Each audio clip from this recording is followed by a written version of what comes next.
अर्थातच आजची सुनावणी ही अंतिम आहे याचबद्दल मी सांगतोय आणि अशामध्येच या संपूर्ण मुद्दे जे आहेत कपिल सिब्बल समोर जे आणत आहेत याच्यावर नेमका आता शिंदे गटाचे वकील काय युक्तिवाद करतात ते त्याच्यावर कशा पद्धतीने उत्तर देतात इतकंच नाही तर यापुढे नेमकी प्रक्रिया सुप्रीम कोर्टाकडनं कशा पद्धतीने घेण्यात येते की ज्यामध्ये निकाल वाचण्याच्या वेळेस या सर्व गोष्टींचा आधार समोर जाईल हे पाहणं तेवढंच महत्त्वाचं असणार आहे। इतकंच नाही तर कपिल सिब्बल आता हे देखील बोलतायत की निवडणूक आयोगाने अगोदर अपात्रतेचा निकाल येण्याची वाट पाहायला पाहिजे होती असं ते म्हणतात।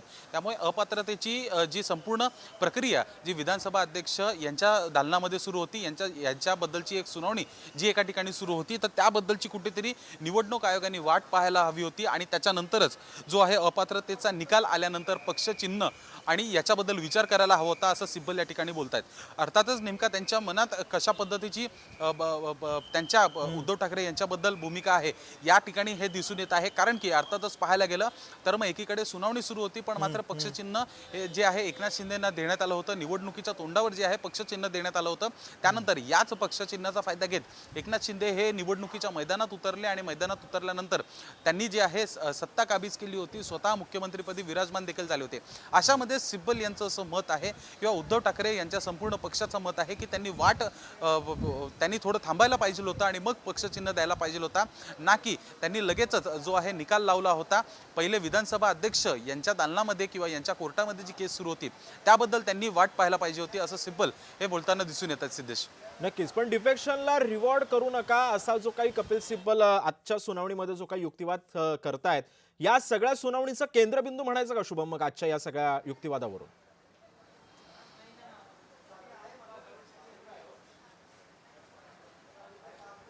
नक्कीच या सगळ्या गोष्टींना केंद्रबिंदू म्हणायला बिलकुल हरकत नाही आहे कारण की संपूर्ण जे दोन निकाल एकनाथ शिंदेच्या बाजूने गेलेले आहेत त्यांनाच टार्गेट करण्याचा प्रयत्न हा सिब्बल यांच्याकडनं करून येतोय। पहिले म्हणजे विधानसभा अध्यक्ष आणि दुसरं म्हणजे निवडणूक आयोग आणि याच दोन गोष्टींच्या आधारे एकनाथ शिंदे यांनी कुठेतरी संपूर्ण ही जी रणनीती होती आणि हा संपूर्ण शिवसेना पक्ष आणि चिन्हाबद्दलचा हे संपूर्ण एक वेगळं धोरण एकनाथ शिंदेंनी समोर आणलं होतं त्याच्यात त्यांचा विजय झाला होता आणि याच्याच विरुद्ध जे आहे सिब्बल यांचा हा खटला सुरू आहे उद्धव ठाकरेंसाठी आणि त्यामध्येच हा एक महत्त्वाचा केंद्रबिंदू जो आहे तो मानला जाऊ शकतो। सिद्धेश नक्कीच पण शुभम आपण बघतोय की सध्या कसं झालं की 2018चा जी काही त्यांनी जो काही या घटनेचा जो काही दाखला दिलाय जर या 2018च्या घटनेचा जर कोर्टाने खरंच जर विचार केला तर या सगळ्या बाजूने जर आपण बघायचं झालं तर मग ठाकरेंच्या बाजूने कितपत पारडं जड वाटतंय आणि जर ठाकरेंची बाजू जर तितकीच जर भक्कम असेल तर मग शिंदेंना युक्तिवाद करायला कितपत आव्हानात्मक ठरू शकते याच्यानंतर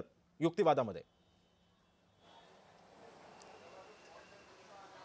अर्थातच अंतिम युक्तिवाद हा या ठिकाणी आता सध्या उद्धव ठाकरेंच्या बाजूचा सुरू आहे।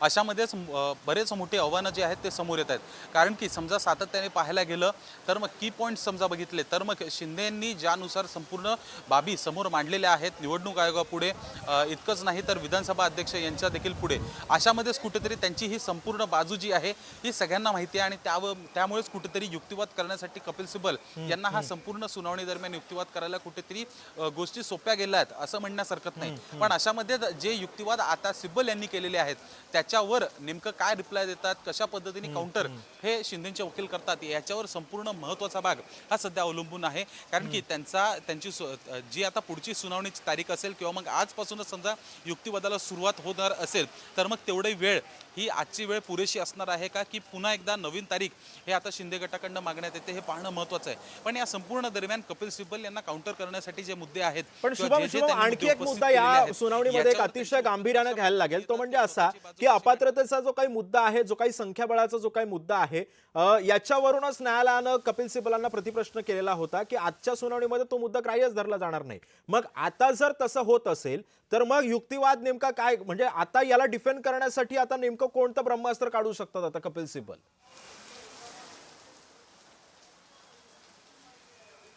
अर्थातच याबद्दल अंदाज लावणं प्रचंड कठीण आहे पण या संपूर्ण दरम्यान समजा कपिल सिब्बल यांना पुन्हा एकदा समजा उद्धव ठाकरे असतील किंवा जे संपूर्ण याचिकाकर्ते आहेत त्यांना समोर आणून कोर्टापुढे समजा त्यांची देखील स्टेटमेंट्स घ्यायची असतील तर हा कुठेतरी एक महत्त्वाचा मुद्दा जाऊ शकतो.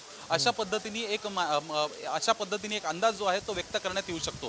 कारण की यावरच अवलंबून आहे. कारण की याचिका करत असताना जे संपूर्ण टीम असेल म्हणजे जे संजय राऊत असतील किंवा अरविंद सावंत असतील किंवा अनिल देसाई असतील हे समजा कोर्टापुढे आपली बाजू मांडताना दिसून आले तर मग कुठेतरी एक वेगळा अँगल जो आहे तो या संपूर्ण केसला जाऊ शकतो जो एकनाथ शिंदे यांच्या विरुद्ध असेल पण उद्धव ठाकरे यांच्या बाजूनी असेल. नक्कीच. पण कपिल सिब्बल असं म्हणतात आपल्या युक्तिवादामध्ये विलीन होणं ठीक आहे पण पक्षावरती दावा करणं हे चूक आहे. हा जो काही आता युक्तिवाद कपिल सिब्बलांनी आता कोर्टासमोर केलेला आहे म्हणजे एक प्रकारे तुम्ही विलीन व्हायला काही तुम्हाला ना नाहीये पण पक्षावरती अधिकार दाखवणं चूक आहे. मग जर पक्षावरती अधिकार दाखवलेला असेल जर निवडणूक आयोगानं जर या बहुमताला सर्वस्व ठेवून जर शिंदेच्या बाजूने निकाल दिला असेल तर मग आजच्या सुनावणीमध्ये हा मुद्दा कितपत ग्राह्य धरला जाऊ शकतो आणि कितपत निर्णायक ठरू शकतो आजच्या सुनावणीसाठी. अर्थातच सिद्धेश कोणते असे मुद्दे आहेत जे कोर्ट आपल्या जे संपूर्ण युक्तिवाद वकिलांकडनं करण्यात येत आहेत दोन्ही पार्टीजकडनं त्यावर नेमकं कितपत ग्राह्य सुप्रीम कोर्ट किंवा मग न्यायाधीश ठेवतील हे सांगणं फार कठीण आहे कोणत्या पण मुद्द्याबद्दल असो. अशामध्ये समजा पाहायला गेलं तर नेमकं संपूर्ण सगळ्यांचे डोळे आता याच ठिकाणी आहेत की पक्ष चिन्ह आणि नाव हे कुठेतरी गोठवण्यात येऊ शकतं कुठेतरी फ्रीज होण्यात येऊ शकतं. राजकीय वर्तुळात देखील अशा पद्धतीची चर्चा सुरू आहे. इतकंच नाही तर मग अनेकदा चर्चा होत असताना अशाच पद्धतीने बोलण्यात येत आहे की पक्ष आणि चिन्ह हे कदाचित फ्रीज होऊ शकतं काही काळासाठी काही वेळेसाठी.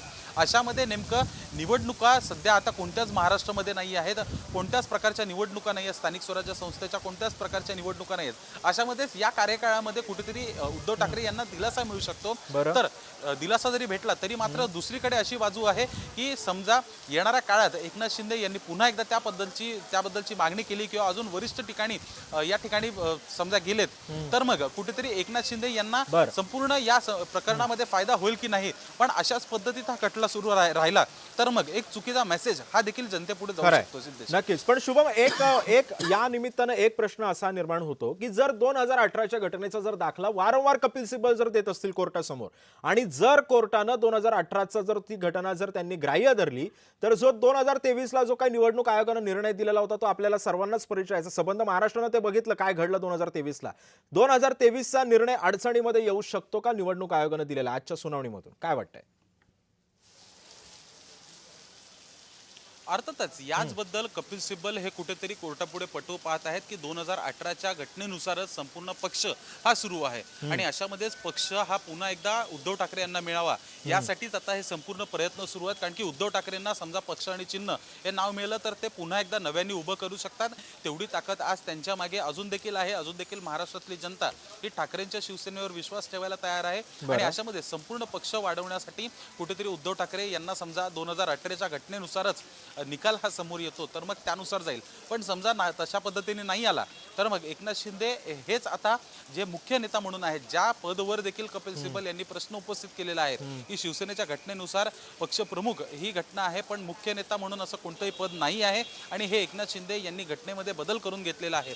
तर अशामध्येच कुठेतरी अडचणींमध्ये वाढ ही होऊ शकते एकनाथ शिंदेसाठी.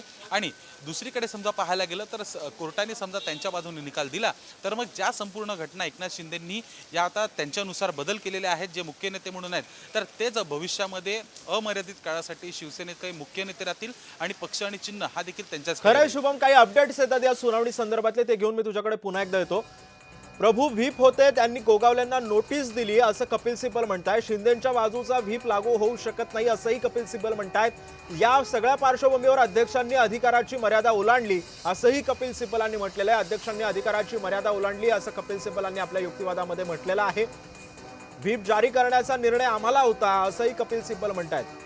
संसदेमध्ये पक्ष नेता निवडण्याचाही अधिकार आम्हालाच होता असंही कपिल सिब्बल म्हणतात. शुभम जसा तू मगाशी म्हणाला होता जे काही व्हीपच्या संदर्भामध्ये जे काही तू विश्लेषण केलेलं होतं व्हीपचा अधिकार सर्वस्वी आम्हाला होता विधानसभा अध्यक्षांनी चुकीचा निर्णय दिला असं कपिल सिब्बल म्हणतात. एकंदरीतच राजकीय पक्ष विधिमंडळात पक्ष हे वेगवेगळे असतात घेतलेले निर्णय कायद्याबाहेरचे असतात असंही कपिल सिब्बल म्हणतात. एकंदरीतच या युक्तिवादावरून काय वाटतंय ठाकरेंचं पारडं जड झाल्याचं वाटतंय का आता या सगळ्या पार्श्वभूमीवर आणि शिंदेसाठी एक कितपत आव्हानात्मक ठरू शकतो आजचा युक्तिवाद.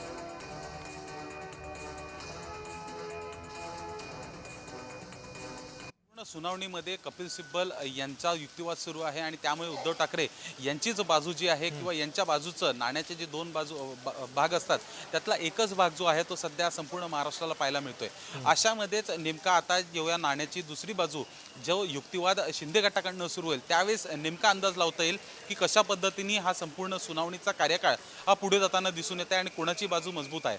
सध्या समजा मागील 6 दिवसांपासूनची सुनावणी बघितली तर उद्धव ठाकरे यांचंच पारडं मजबूत असल्याचं जड असल्याचं कपिल सिब्बल यांच्या युक्तिवादातनं दिसून येत आहे। इतकंच नाही तर संपूर्ण समजा कोर्टाने याच सगळ्या गोष्टी निदर्शनात ठेवून उद्धव ठाकरेंच्या बाजूने निकाल दिला तर कपिल सिब्बल हे या संपूर्ण प्रकरणामध्ये गेम चेंजर ठरू शकतात। आणखी त्यांच्या युक्तिवादामुळेच कुठेतरी सुप्रीम कोर्टाने उद्धव ठाकरेंचीच बाजू योग्य असल्याचा एक अंदाज लावून किंवा त्या पद्धतीचा अभ्यास करूनच त्यांच्या बाजूने निकाल देऊ शकतात। त्यामुळे कपिल सिब्बल या संपूर्ण शिवसेना पक्षचिन्हामध्ये गेम चेंजर म्हणून एक वकील म्हणून जे आहेत ते ठरू शकतात आणि पुन्हा एकदा नावलौकिक हे त्यांचं वैयक्तिक संपूर्ण भविष्यासाठी देखील होऊ शकतं। अशामध्येच एकनाथ शिंदे जे यांना बॅकफुटवर येण्याची वेळ येईल किंवा एकनाथ शिंदे या गोष्टीवर पुढे जाऊन अजून काय कशा पद्धतीने हालचाली करतात हे देखील पाहणं महत्त्वाचं असेल। पण सध्यापर्यंतचा झालेला सगळा युक्तिवाद हा कुठेतरी उद्धव ठाकरे यांचीच बाजू पुढे नेण्यासाठीच आहे। संपूर्ण महाराष्ट्रामध्ये त्यांच्यासाठी कुठेतरी सहानुभूती ही चुकीच्या घटना घडलेल्या आहेत किंवा चुकीच्या पद्धतीने एकनाथ शिंदेंनी चुकीच्या पद्धतीने हा संपूर्ण गैरवापर करत जे आहे संपूर्ण खटला पुढे आणलेला आहे। स्वतः देखील सत्तेमध्ये स्थापन झाले, मुख्यमंत्री पद घेतलं, आज उपमुख्यमंत्री म्हणून आहेत आणि 4 वर्षांपासून हा संपूर्ण प्रकार ज्या पद्धतीने निवडणूक आयोगाकडनं प्रलंबित असल्याचं दिसून येतोय किंवा अध्यक्ष यांच्या दालनातनं देखील जो निर्णय देण्यात आला त्यानंतर कोणत्याही प्रकारची हालचाल नाही झाली तर मग हा संपूर्ण प्रकार समजा समोर आला उद्धव ठाकरेंच्या बाजूने तर या सहानुभूतीचं शक्तीमध्ये रूपांतर होईल आणि महाराष्ट्रातील राजकारणामध्ये येणाऱ्या काळात अनेक बदल जे आहेत ते देखील दिसून येऊ शकतात। सिद्धेश नक्कीच, पण शुभम एक प्रकारे आपण अजून एक मुद्दा हा या सगळ्या सुनावणीमध्ये महत्त्वाचा आहे तो म्हणजे असा की कपिल सिब्बल म्हणतात की प्रभू त्यावेळी प्रतोद होते आणि त्यानंतर त्यांनी व्हीप लागू केलेला होता, व्हीप आमच्याकडे होता आणि त्यानंतर जेव्हा हा सगळं राजकीय नाट्य रंगलं तेव्हा गोगावलेंना नोटीस पाठवलेली होती। मग या नोटिसीचं काय झालं? मग काय निवडणूक आयोगाने ती नोटीस ग्राह्यच धरली नाही का हा निर्णय देताना? असाही मुद्दा आता या निमित्तानं उपस्थित होतोय। अर्थातच प्रभू यांनी ज्यावेळेस व्हीप जारी केला होता तो व्हीप कुठेतरी योग्य होता कारण की संपूर्ण प्रकरणामध्ये समजा पाहायला गेलं तर मग ज्यावेळेस हे एकनाथ शिंदे आणि सर्व आमदार आणि मंत्री ज्यावेळेस महाराष्ट्राच्या बाहेर होते त्यावेळेस हा व्हीप बजावण्यात आला होता, सगळ्यांना येण्यासाठी व्हीप बजावला होता। अशामध्येच हे लोक पोचले नव्हते। त्यावेळेस शिवसेना राजकीय पक्ष आणि शिवसेनेचं विधिमंडळ पक्ष हे दोन्ही पण उद्धव ठाकरे यांच्या बाजूने होतं, स्वतः ते या ठिकाणी मुख्यमंत्री देखील होते। अशामध्येच हा कुठेतरी व्हीप जो आहे हा महत्त्वाचा मानला जातो। अशामध्येच त्यांनी गोगावले यांना नोटीस जी दिली अशा पद्धतीने बोलण्यात येईल तर याच गोगावलेंना आत्ताच 24 तास आधी महाराष्ट्र राज्यातील रायगड जिल्ह्यातील पालकमंत्रीपद हे देखील मिळाले। त्यामुळे शिंदे यांनी संपूर्ण प्रकरणाचा फायदा घेतला असं नाही तर शिंदे यांच्या पक्षातील प्रत्येक आमदारांनी किंवा जे आज मंत्री आहेत प्रत्येकाने या सर्व गोष्टींचा फायदा घेतलेल्याचं स्पष्टपणे दिसून आलेलं आहे। अशामध्येच त्यांची बाजू आता त्यांचे वकील काय म्हणतात याच्यावर अवलंबून आहे की हे सगळं योग्य होतं की खरंच फायदा घेतला होता। या सगळ्या याच्यात गोगावलेंना जी नोटीस बजावण्यात आली त्यावर कोणत्याही प्रकारचं उत्तर हे गोगावले यांनी दिलं नव्हतं आणि त्याबद्दल कोणत्याही प्रकारची कारवाई ही गोगावलेंवर ना पक्षाकडनं करण्यात आली, ना विधानसभा अध्यक्ष यांच्याकडनं करण्यात आली, ना निवडणूक आयोगाकडनं करण्यात आली। त्यावेळेस फक्त कुठेतरी एक अंदाज लावून आपण आपली बाजू मजबूत करण्यासाठी काय काय हालचाली करू शकतो त्याच्यातला हा एक भाग होता जो कपिल सिब्बल आता कोर्टापुढे सांगत आहेत आणि त्यांच्या युक्तिवादामध्ये देखील हा महत्त्वाचा मुद्दा जो आहे तो मानण्यात येऊ शकतो आणि त्याच्यावर आधारित समजा येणाऱ्या काळामध्ये भरत गोगावले यांच्या या मुद्द्यावरनं जो व्हीप बजावला होता आणि नोटीस दिली होती यावर समजा कोर्टापुढे निर्णय घेण्याची वेळ आली तर ती नक्कीच उद्धव ठाकरे यांच्या बाजूने जाईल असा एक अंदाज व्यक्त होऊ शकतो। सिद्धेश, शुभम तुमच्याकडे पुन्हा एकदा येते पुढचा तपशील घ्यायला। सध्या आपण प्रेक्षकांना पुन्हा एकदा महत्त्वाचे काही मुद्दे सांगूयात। घेतलेले निर्णय कायद्याच्या बाहेरचे असल्याचं म्हटलं गेलेलं आहे। प्रभू व्हीप होते, त्यांनी गोगावलेंना नोटीस दिली असा मुद्दाही सिब्बल यांनी उपस्थित केला। शिंदेंच्या बाजूचा व्हीप लागू होत नाही असं देखील ते म्हणाले। पक्ष विलीन होणं ठीक, त्यावर दावा करणं चूक आहे असा मुद्दा सुद्धा कपिल सिब्बल यांनी उपस्थित केलेला आहे। आम्ही पक्ष असं सांगणं हे चूक असल्यासंदर्भातला मुद्दा सुद्धा सिब्बल यांनी उपस्थित केलेला आहे। आमदारांच्या अपात्रतेवर सिब्बल यांनी हा युक्तिवाद केलेला आहे। विधानसभा अध्यक्षांनी फक्त विधिमंडळ बहुमताचा विचार केला आमदार अपात्रता प्रकरणावर बऱ्याच गोष्टी अवलंबून असल्याचं सुद्धा सिब्बल यांनी म्हटलेलं आहे. संपूर्ण निकाल आमच्या विरोधातला नाही असं देखील सिब्बल यांनी नमूद केलेलं आहे. त्यावेळी तुमची संख्या किती होती असा प्रश्न यावर सरन्यायाधीशांकडून उपस्थित केला गेला आणि एकूण 55 आमदार होते, ज्यातले शिंदेंकडे 39 गेले असं सिब्बल म्हणाले. प्रभू हे व्हीप होते आणि त्यांनी गोगावलेंना नोटीस दिलेली होती याचा सुद्धा उल्लेख सिब्बल यांनी आपल्या युक्तिवादादरम्यान केलेला आहे. एकंदरीत संपूर्ण निर्णय हा आमच्या विरोधातला नाही असं सिब्बल यांच्याकडून म्हटलं गेलेलं आहे. बंडखोरीनंतर शिंदेंनी गोगावलेंना प्रतोद बनवलं. अध्यक्षांचा निर्णय त्यांच्या कार्यकक्षेत येतो का असा सुद्धा सवाल सिब्बल यांच्याकडून उपस्थित करण्यात आलाय. गोगावलेंना कोणत्या कायद्यानुसार प्रतोद केलं हा प्रश्न सुद्धा सिब्बल यांनी उपस्थित केलेला आहे. गोगावले कोणत्या पक्षाचे प्रतोद होते असं सिब्बल म्हणाले. अध्यक्ष आंधळेपणानं निर्णय घेऊ शकत नाहीत असा मुद्दा सुद्धा सिब्बल यांनी उपस्थित केलाय. संख्येपेक्षा पक्षाची घटना महत्वाची असते असं देखील त्यांनी म्हटलंय. पुन्हा एकदा प्रतिनिधी शुभम उमाळे यांच्याकडे जाऊयात, ते या संदर्भात आणखी विश्लेषण करतील. शुभम.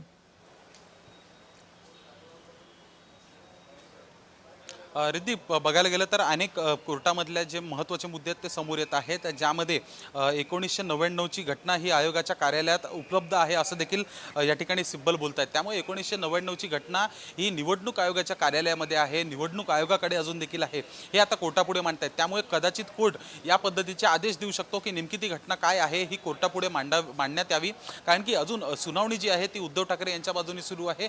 एकनाथ शिंदे यांच्या वकिलांकडनं या संपूर्ण सुनावणीच्या दरम्यान युक्तिवाद हा अजून देखील प्रलंबित आहे. अशामध्ये समजा कोर्टाने हे आदेश दिले तर मग कुठेतरी अडचणींमध्ये वाढ जी आहे ती एकनाथ शिंदे यांच्यासाठी होऊ शकते. कारण की ज्यानुसार एकनाथ शिंदेंनी हे संपूर्ण प्रकरण समोर आणलेलं आहे, त्यामुळे एकनाथ शिंदे यांना देखील संपूर्ण घटना ही पक्षाची माहिती आणि यांना शिंदेंकडे देखील नोंद असेल की निवडणूक आयोगाकडे ही संपूर्ण पक्ष घटना नोंदवली गेली आहे याबद्दलचं. कारण की शिंदे यांच्याकडे अनेक महत्त्वाच्या जबाबदाऱ्या त्यावेळेस देखील उद्धव ठाकरे यांच्या नेतृत्वात जी शिवसेना होती त्यावेळेस होते आणि अशामध्येच कुठेतरी एकनाथ शिंदे हे महत्त्वाचे मंत्री हे देखील त्यावेळेस मानले होते. अनेक महत्त्वाची खाती उद्धव ठाकरे यांनी त्यांना विश्वासाने दिली होती. अशामध्ये या संपूर्ण प्रकरणात एकनाथ शिंदे यांच्याकडे या सर्व गोष्टींची नोंद जी आहे ती असणार आहे. आणि समजा कोर्टाने संपूर्ण घटना ही निवडणूक आयोगाकडनं मागवली, कपिल सिब्बल ज्यानुसार युक्तिवादामध्ये म्हणत आहेत त्यानुसार कुठेतरी अडचणी ह्या येणाऱ्या काळात वाढू शकतात. आणि अशामध्येच अजून देखील पुढे समजा पाहायला गेलं तर मग जो व्हीप बजावला होता, व्हीप बजावल्यानंतर एकनाथ शिंदे यांनी भरत गोगावले यांना प्रतोद देखील केलं होतं, तर त्यावर प्रश्नचिन्ह उपस्थित करण्यात आलेलं आहे सिब्बल यांच्याकडनं की कोणत्या कायद्यानुसार भरत गोगावले यांना प्रतोद हे नेमण्यात आलं होतं. कारण की ज्यानुसार पक्ष आणि चिन्ह हे शिवसेना पक्ष ही आमचाच खरा आहे अशा पद्धतीने ज्यावेळेस एकनाथ शिंदे बोलताना दिसून येत होते. पण या संपूर्ण प्रक्रियेमध्ये ज्यावेळेस एकनाथ शिंदे इकडनं सगळे आमदार घेऊन गेले होते, जसं मी मगाशी म्हणालो, त्यावेळेस पक्ष, विधिमंडळ पक्ष आणि राजकीय पक्ष हे दोन्ही देखील उद्धव ठाकरे यांच्यासोबतच होता. तर हा गेम चेंजर आणि महत्त्वाचा की पॉईंट हा ठरू शकतो की या हालचाली होत असताना तुम्ही निघून गेलात आणि नंतर तुम्ही दावा केलेला आहे, पण तुम्ही दावा करेपर्यंतचा जो कार्यकाळ होता विधिमंडळ पक्षाचा असो की राजकीय पक्षाचा असो तो उद्धव ठाकरे यांच्याचकडे होता आणि त्यांच्याच नेतृत्वात या संपूर्ण पक्ष जो आहे तो चालू होता. अशामध्येच पक्ष त्यांच्याकडे असताना तुम्ही गोगावलेंना कसं काय किंवा कोणत्या मुद्द्यावर प्रतोद बनवलं, हा आता कपिल सिब्बल यांनी हा सवाल आता अध्यक्षांच्या विरोधात जो आहे तो उभा केलेला आहे. संपूर्ण पक्षामधील घटनेतील बदल एकनाथ शिंदेंनी केले त्याच्यावर आता प्रश्न जो आहे तो उपस्थित केलेला आहे. अशामध्येच त्यावेळेस कुठेतरी गोगावलेंना प्रतोद बनवणं हे आता अडचणींमध्ये वाढ करू शकतं का, हा एक महत्त्वाचा प्रश्न या निमित्ताने या ठिकाणी उपस्थित होतो. इतकंच नाही तर सिब्बल आता हे देखील बोलत आहेत की अध्यक्षांनी पक्षाचं संविधान लक्षात घ्यायला हवं होतं. त्यामुळे एकीकडे निवडणूक आयोगाकडे असणारी घटना आणि पक्षाचं संविधान जे निवडणूक आयोगाकडे नोंद देखील आहे याबद्दलचा कुठेतरी अभ्यास जो आहे किंवा याबद्दलचं संपूर्ण निरीक्षण जे आहे ते अध्यक्षांनी करायला हवं होतं. अशा पद्धतीत आता कपिल सिब्बल जे आहेत ते कोर्टापुढे सांगतायत. अशामध्येच नेमकं त्यावेळेसचं जे संपूर्ण निकाल वाचन अध्यक्षांकडनं करण्यात आलं होतं त्यावेळेस त्या निकाल वाचनामध्ये हे दोन महत्त्वाचे मुद्दे होतेत का, कारण की समजा ते असतील तर तेच कुठेतरी शिंदे गटाचे जे सर्व वकील आहेत त्यांना युक्तिवादादरम्यान फायदेशीर ठरू शकतात असा एक अंदाज व्यक्त केला जाऊ शकतो. अशामध्येच अनेक की पॉईंट्स जे आहेत ते समोर शिंदे गटाकडनं देखील तयार असतील. कारण की समजा आज युक्तिवादाची संधी त्यांना देखील मिळते, आजपासूनच आजच्या तारखेपासूनच त्यांना युक्तिवादाची संधी मिळते, तर मग त्यासाठी ते पूर्वनियोजितपणे संपूर्ण नियोजन करून या ठिकाणी कोर्टात आले असतील असं देखील सांगण्यात येत आहे. अशामध्येच पाहायला गेलं तर अंतिम सुनावणी, अंतिम युक्तिवाद हा आज सिब्बल यांच्याकडनं करण्यात येतो आहे. आणि अशामध्येच या युक्तिवादामध्ये अनेक ठळक ठळक मुद्दे जे आहेत ते सिब्बल हे उपस्थित करताना दिसून येत आहेत. रिद्धी जी शुभम, आता जसं तुम्ही उल्लेख रिद्धी केलात एक महत्त्वाची अपडेट जी जी समोर येत बोला आहे बोला की शुभम. कोर्टाने या ठिकाणी नाही रिद्धी एक रिद्धी या ठिकाणी कोर्टाने आता एक महत्त्वाचा प्रश्न उपस्थित केलेला आहे जो संपूर्ण प्रकरणामध्ये ज्यानुसार कपिल सिब्बल हा मुद्दा उपस्थित करतायत उद्धव ठाकरेंच्या बाजूनी, तर एक महत्त्वाचं निरीक्षण आणि एक महत्त्वाचा प्रश्न सध्या कोर्टाने उपस्थित केलेला आहे की मुख्य नेता पद हे घटनेत आहे का, अशा पद्धतीचा सवाल हा आता कोर्टाने उपस्थित केलेला आहे. सिब्बल यांनी मागच्या सुनावणीमध्ये जी त्यांची चौथा दिवस होता सुनावणीचा, त्याच वेळेस त्यांनी हा संपूर्ण मुद्दा उपस्थित केला होता की पक्षामध्ये पक्षप्रमुख पद हे आहे, त्याबद्दलची घटना देखील आहे, त्यानुसार त्याचं पक्षाचं संविधान देखील आहे. पण अशामध्येच कोर्टाने मात्र आज त्याच्यावर आता प्रश्न उपस्थित केलेला आहे की मुख्य नेता पद हे घटनेत होतं का शिवसेनेच्या.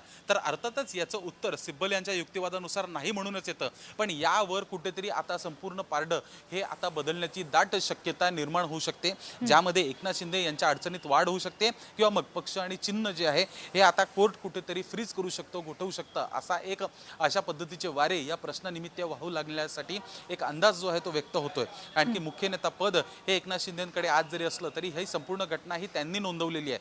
त्याच वेळेस समजा एकनाथ शिंदे यांनी शिवसेना पक्षामधील पक्षप्रमुख पद हे स्वतःकडे ठेवलं असतं तर मग कदाचित हा मुद्दा समोर आलाच नसता. पण पक्षप्रमुख हे स्वतःला कसे काय म्हणू शकतात हा मुद्दा आला असता.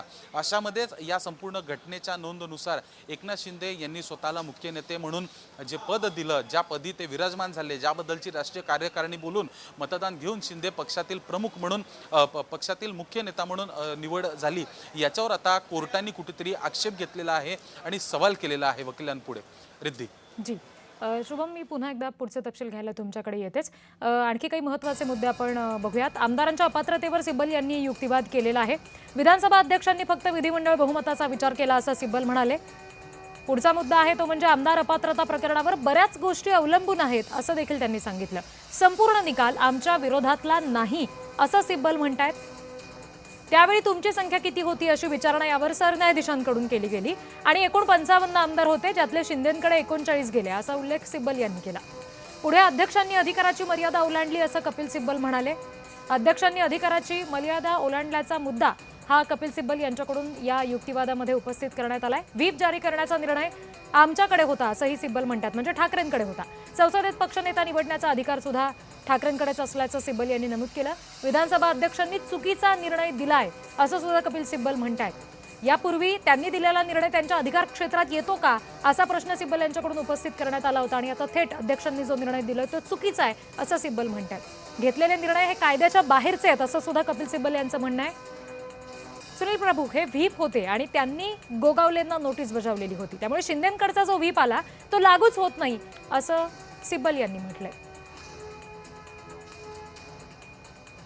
प्रतिनिधी मनोज भोयर सध्या आपल्याशी जोडले गेलेले आहेत. ते या युक्तिवादासंदर्भात जे सध्या मुद्दे उपस्थित होतात त्याबाबतचे आणखी तपशील देत आहेत. मनोज,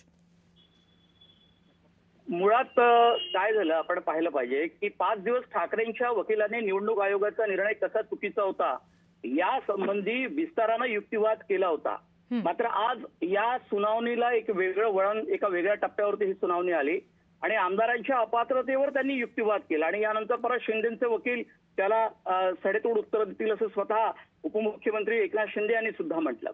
10व्या अनुसूचीनुसार काही आमदारांनी किंवा खासदारांनी पक्ष सोडला तर ते आपोआप अपात्र ठरतात.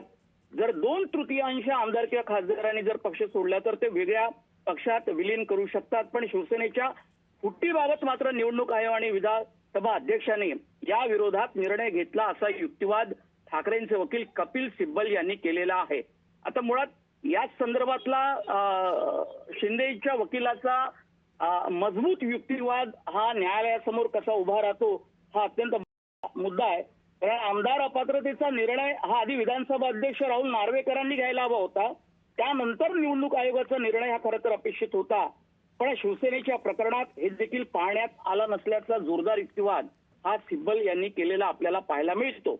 या बंडानंतर शिवसेनेत 2 गट पडले हे आपण पाहिलं आणि विधानसभा अध्यक्षांनी दोन्ही गटांच्या आमदारांची पात्रता कायम ठेवली, परंतु शिंदेच्या शिवसेनेलाच मुख्य शिवसेना पक्षाची मान्यता दिली आणि दुसऱ्या बाजूला निवडणूक आयोगाने चिन्ह आणि पक्ष शिंदेच्या बाजूने देण्याचा निर्णय घेतला. तर हा एक महत्वाचा मुद्दा आणि हे अंतिम टप्प्यातली ही सुनावणी आणि अत्यंत वेगवेगळे मुद्दे आपल्याला पाहायला मिळतात. पण 10व्या अनुसूचीनुसार आणि त्या अनुसूचीच्या पार्श्वभूमीवर सगळे युक्तिवाद कपिल सिब्बल यांनी करून सत्ताधारी पक्षाला कोंडीत पकडण्याचा सातत्यानं प्रयत्न केलेला आहे. त्यात व्हीप असो, विधिमंडळातला फुटलेला पक्ष हा खरा पक्ष फुटत नाही, त्याला पक्षातली मान्यता ही हवी असते. पक्ष आणि त्याची घटना ही वरचढ असते की विधिमंडळातला नेता हा वरचढ असतो. अशा अंगाने ही सगळी सुनावणी रिद्धी काही गेल्या दिवसांपासून सुरू आहे आणि ती अत्यंत महत्वाच्या टप्प्यावर येऊन पोहोचलेली आहे. जी मनोज, या सगळ्यामध्ये एक मुद्दा आजच्या युक्तिवादादरम्यान सिब्बल यांच्याकडून उपस्थित केला गेलेला आहे की अपात्रतेच्या निर्णयावर सगळं अवलंबून आहे. नेमकं याच्यातून काय परिणाम पुढे दिसू शकतो? म्हणजे मिळालेली मंत्रिपद असो, अगदी पालकमंत्रीपद, कॅबिनेट मंत्रीपद, मुख्यमंत्रीपद शिंदेचं, या सगळ्यावर याचा अर्थ सूचित करायचा का सिब्बल यांना यातून? त्या संघाने करतात, पण त्यांना हे सुद्धा माहिती आहे. म्हणजे सरन्यायाधीशांनी या संदर्भात विचारलं की आता जे निवडून आलेले आहेत त्यांचं ते काय आता पात्र नाही आहेत का?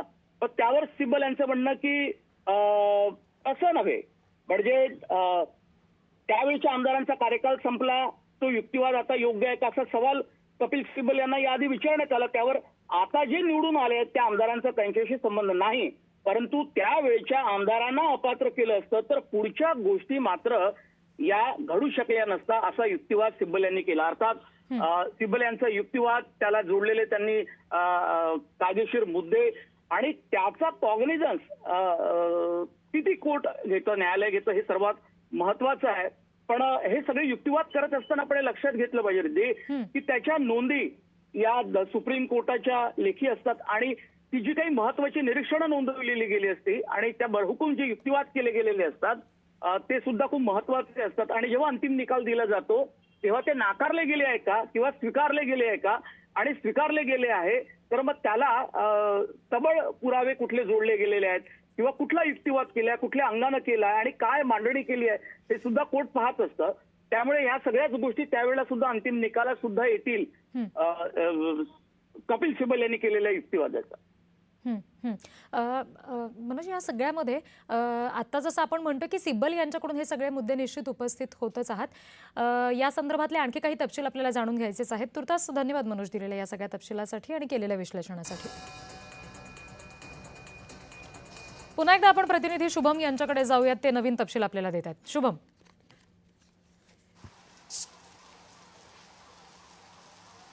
जी, अर्थातच रिद्धी समजा पाहायला गेलं तर ज्यानुसार मनोज सर यांनी हे संपूर्ण विश्लेषण दिलं आहे त्यामध्ये एक महत्त्वाचा मुद्दा हा सध्या त्यांच्यानुसार देखील आहे की ज्यानुसार आमदार अपात्र करण्याबद्दलची सुनावणी ही सुरू होती तर तीच कुठेतरी ठेवायला हवी होती, पण मात्र निवडणूक आयोगाने पक्ष आणि चिन्ह हे दिलं आणि त्याचमुळे हा संपूर्ण खेळखंडोबा जो आहे तो ज्यानुसार बदलला याबद्दल कपिल सिब्बल जे सांगताना दिसून येत आहेत त्याचबद्दल देखील मनोज सर हे देखील आता त्यांनी तशाच पद्धतीने या ठिकाणी नमूद केलं आहे. अशामध्येच पाहायला गेलं तर मग सुनावणी ही आता सुरू आहे. पाऊण तासापेक्षा जास्तचा कालावधी या ठिकाणी झालेला आहे. आजच्या सुनावणीचा हा 6वा दिवस आहे. युक्तिवाद कपिल सिब्बल यांच्याकडनं करण्यात येत आहे. अर्थातच हा अंतिम युक्तिवाद असेल असं संजय राऊत यांनी देखील सांगितलेलं आहे. त्यामुळे युक्तिवाद हा आता कधी संपतो आणि याचा पुढचा वेळ हा युक्तिवादासाठी शिंदे गटाच्या वकिलांना मिळतो का हे पाहणं महत्त्वाचं आहे. अशामध्येच पाहायला गेलं तर मग कुठल्याही प्रकारे पक्षाच्या घटनेमध्ये हा मुख्य नेता पद हे नसल्याचं कपिल सिब्बल यांनी आता कोर्टापुढे सांगितलं आहे. एकतर कोर्टाने सर्वात आधी प्रश्न विचारला होता ज्या प्रश्नामुळे कपिल सिब्बल यांचं आता उत्तर हे समोर आलेलं आहे. ते म्हणतात की अशा कोणत्याही प्रकारची नोंद मुख्य नेता म्हणून आमच्या पक्षामध्ये, शिवसेना पक्षामध्ये नव्हती आणि ती नोंद एकनाथ शिंदे यांनी आणलेली आहे. जे स्वतःला मुख्य नेते पद त्यांनी त्यांच्याकडे ठेवलेलं आहे तर ते चुकीचं कशा पद्धतीने आहे किंवा घटनेला धरून नाही आहे याबद्दल सिब्बल हे जे सातत्याने सांगताना दिसून येतात त्यावर हे सगळं सांगितलेलं आहे. अशामध्येच नाही तर मग विधानसभा अध्यक्षांनी निर्णयातील भाग वाचून दाखवला. 2018 मधील नेतृत्व रचना हीच संबंधित नेतृत्व रचना आहे हे मान्य करत त्यांनी त्यानंतर त्याच्याकडे दुर्लक्षित केलं असं सिब्बल या ठिकाणी बोलतात. त्यामुळे 2018ची जी संपूर्ण घटना आहे त्याबद्दलची नोंद ही अध्यक्षांनी घेतली होती, पण मात्र त्यांनी ती वाचून देखील दाखवली. त्याचं वाचन देखील हे सुनावणी दरम्यान केलं होतं विधानसभा अध्यक्ष यांनी, पण मात्र त्यानंतर त्यांनी त्या मुद्द्याकडे दुर्लक्षित केलं असं कपिल सिब्बल हे आता कोर्टाला सांगताना दिसत आहेत. इतकंच नाही तर सिब्बल हे देखील बोलत आहेत जर 2 किंवा अधिक घटना दोन किंवा अधिकच्या घटना समजा या ठिकाणी जास्ती चुकीच्या झाल्या असतील तर निवडणूक आयोगाला प्रतिस्पर्धी गट निर्माण होण्यापूर्वीची विचारात घ्यावी लागते। त्यामुळे समजा प्रतिस्पर्धी गट हा समजा निर्माण होत असेल तर त्यामुळे कुठेतरी निवडणूक आयोगाला या गोष्टीचा विचार करावा लागतो। त्यामुळे जसं कामकाज निवडणूक आयोगाचं गेलं पाहिजे ते त्यानुसार गेलेलं नाही आणि कशा पद्धतीत जायला हवं होतं हे देखील कपिल सिब्बल या युक्तिवादामध्ये आता सांगताना दिसून येत आहेत। कारण की या संपूर्ण युक्तिवादामध्ये निवडणूक आयोग हे कुठेतरी केंद्रबिंदू किंवा केंद्रस्थानी जे आहे दिसून येत आहे संपूर्ण युक्तिवादामध्ये। कारण की निवडणूक आयोगानेच पक्ष आणि चिन्ह हे एकनाथ शिंदे यांना दिलं होतं आणि त्यानुसारच एकनाथ शिंदे यांचा पुढचा राजकीय प्रवास हा अजून देखील आजच्या तारखेमध्ये सुरू आहे। अशामध्येच पाहायला गेलं तर समजा एक किंवा दोन घटनांपेक्षा जास्त चुकीच्या घटना समजा पक्षाच्या घटनेच्या विरुद्ध होत असतील तर त्याच्यावर कुठेतरी निवडणूक आयोगाने तो प्रतिस्पर्धी गट आहे असं हे कुठेतरी घोषित करायला हवं नव्हतं। त्याबद्दलची कुठेतरी दक्षता घ्यायला हवी होती असं कपिल सिब्बल हे बोलत आहेत। जी इतकंच नाही तर असं देखील आहे की व्हिप समजा व्हिप जो जारी करण्यात जी रिद्धी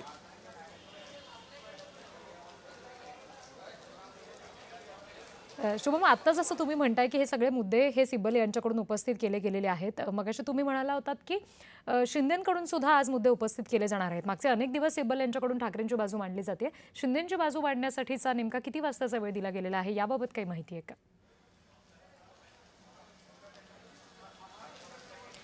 अद्याप अशा प्रकारची कोणतीही माहिती ही सध्या अजून समोर नाही आहे। पण आज मात्र समजा वेळेची मर्यादा जी कोर्टाने दिलेली आहे त्या वेळेमध्ये समजा सिब्बल यांचा युक्तिवाद संपतो तर मग शिंदे गटाच्या वकिलांसाठी संपूर्ण युक्तिवाद करण्याची संधी ही आजपासून मिळू शकते। पण अर्थातच समजा अशा पद्धतीत नाही झालं तर मग शिंदे गटाकडनं पुन्हा एक नवीन वेळ किंवा नवीन तारीख ही मागण्यात येऊ शकते। कारण की समजा संपूर्ण या युक्तिवादादरम्यान सुनावणी दरम्यान बघितलं तर दररोज 1.25 ते 1.5 तासाचा कालावधी हा या शिवसेना पक्ष आणि चिन्हाबाबत सुनावणीबद्दल कोर्टाने हा कुठेतरी राखीव ठेवलेला आहे, रिझर्व्ह केलेला आहे आणि त्यानुसारच आजचा 6वा दिवस हा दिसून येतोय। अशामध्येच पाऊण तासापेक्षा जास्त कालावधी हा आता संपलेला आहे आणि त्याचमुळे या कालावधीमध्ये कुठेतरी संपूर्ण युक्तिवाद जो आहे तो संपवण्याची वेळ कपिल सिब्बल यांच्यासाठी देखील झालेली आहे। अशामध्ये समजा पाहायला गेलं तर पुन्हा एक नवीन तारीख कपिल सिब्बल घेऊन कोर्टापुढे येतात का किंवा संपूर्ण युक्तिवाद हा समोर घेऊन जातात की आजच याची संपूर्ण सांगता करतात त्यांच्या युक्तिवादाची हे पाहणं महत्त्वाचं असणार आहे। आणि त्यावरच अवलंबून आहे की पुढचा युक्तिवाद हा कपिल सिब्बल यांचाच असणार आहे जो पुन्हा एकदा अंतिम युक्तिवाद म्हणून घोषणा देण्यात येईल की शिंदे गटाकडनं युक्तिवाद करण्यात येईल। शिंदेचे जे वकील आहेत देवदत्त कामत हे कदाचित युक्तिवाद करण्याची शक्यता ही मागच्या आठवड्यात वर्तवण्यात येत होती। त्यामुळे देवदत्त कामत हे त्यांचा युक्तिवाद सुरू करतात का हे पाहणं महत्त्वाचं असणार आहे रिद्धी।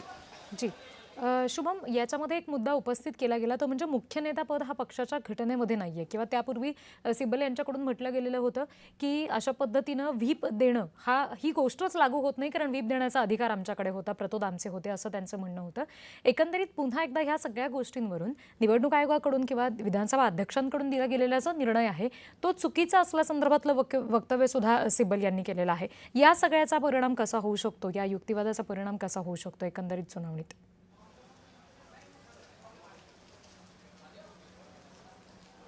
जी अर्थातच या सर्व युक्तिवादादरम्यान आता कोर्टाने आता अजून एक टिप्पणी जी आहे, अजून एक वक्तव्य जे आहे ते सरन्यायाधीशांकडनं करण्यात आलेलं आहे। कोर्ट असं म्हणत आहे की पक्ष विभागला गेला तसा एक पॅराग्राफ 2 भागात करण्यात आला अशा पद्धतीने आता या ठिकाणी कोर्ट जे आहे ते बोलताना दिसून येत आहे।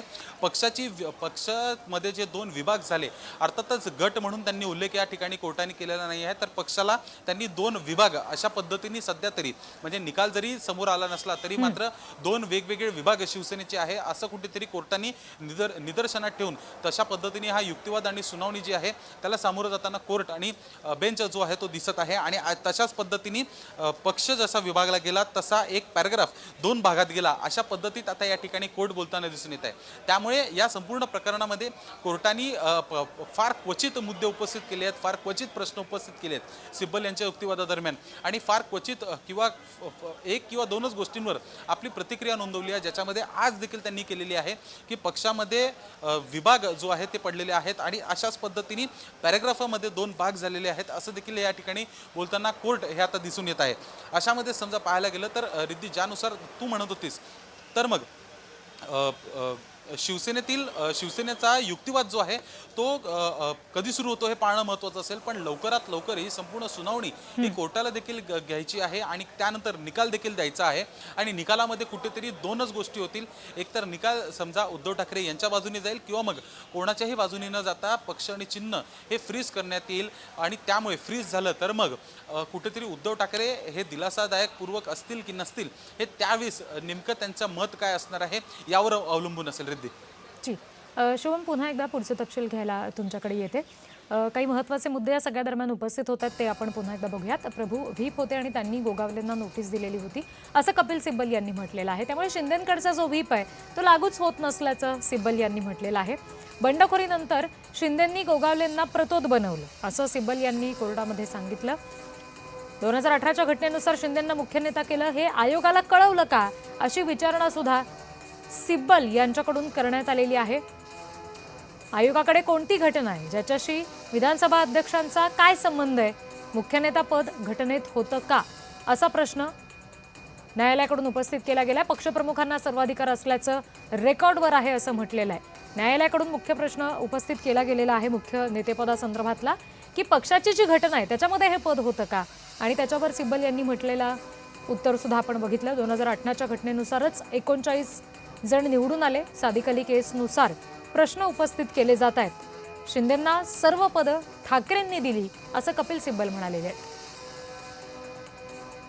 2018च्या घटनेनुसार सर्वाधिकार हे ठाकरेंना आहेत. पक्ष विलीन होणं चूक, त्यावर दावा करणं चूक असं त्यांनी म्हटलेलं आहे. आम्हीच पक्ष असं सांगणं देखील चूक असल्याचं सिब्बल यांनी म्हटलेलं आहे.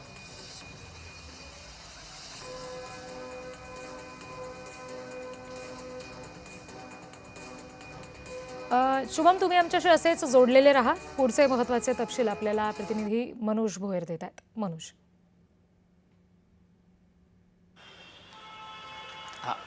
मुळात आपण हे लक्षात घ्यायला पाहिजे की शिंदेंच्या वकिलांचा युक्तिवाद केव्हा सुरू होईल हे सांगता येत नाही. ज्या वेळेला आपल्याला तसा तो अंदाज येतो त्यावेळेला आपल्याला लक्षात येतं की ठाकरेंच्या वकिलांचा युक्तिवाद काही संपत नाही, तो काही मुद्द्यानुसार तो वाढतो. पण आजच्या सुनावणीतले जर आपण की पॉइंट्स पाहिले, महत्त्वाचे मुद्दे पाहिले तर निवडणूक आयोगाच्या निर्णयावर कपिल सिब्बल यांनी महत्त्वाचा आक्षेप घेतला होता आणि आक्षेप घेत असताना त्यांच्या युक्तिवादाचा जो वेळ होता तो खूप वाढला आणि मग आमदार अपात्रतेचा निर्णय आधी का नाही, म्हणजे हा एक विषय अत्यंत महत्त्वाचा जो होता आणि तो विधानसभा अध्यक्षांच्या अखत्यारीतला होता. तर ठाकरे गटाचा प्रमुख युक्तिवाद असा होता की आमदारांच्या अपात्रतेचा प्रश्न प्रलंबित असताना त्या आमदारांच्या संख्येच्या आधारे पक्षाची ओळख निश्चित करणं हे योग्य नाही. तोही एक महत्त्वाचा मुद्दा होता. फक्त संख्याबळावर खरा पक्ष ठरवता येणार नाही. सर्वोच्च न्यायालयानं यापूर्वीही संकेत दिले आहेत की राजकीय पक्षाची ओळख ठरवताना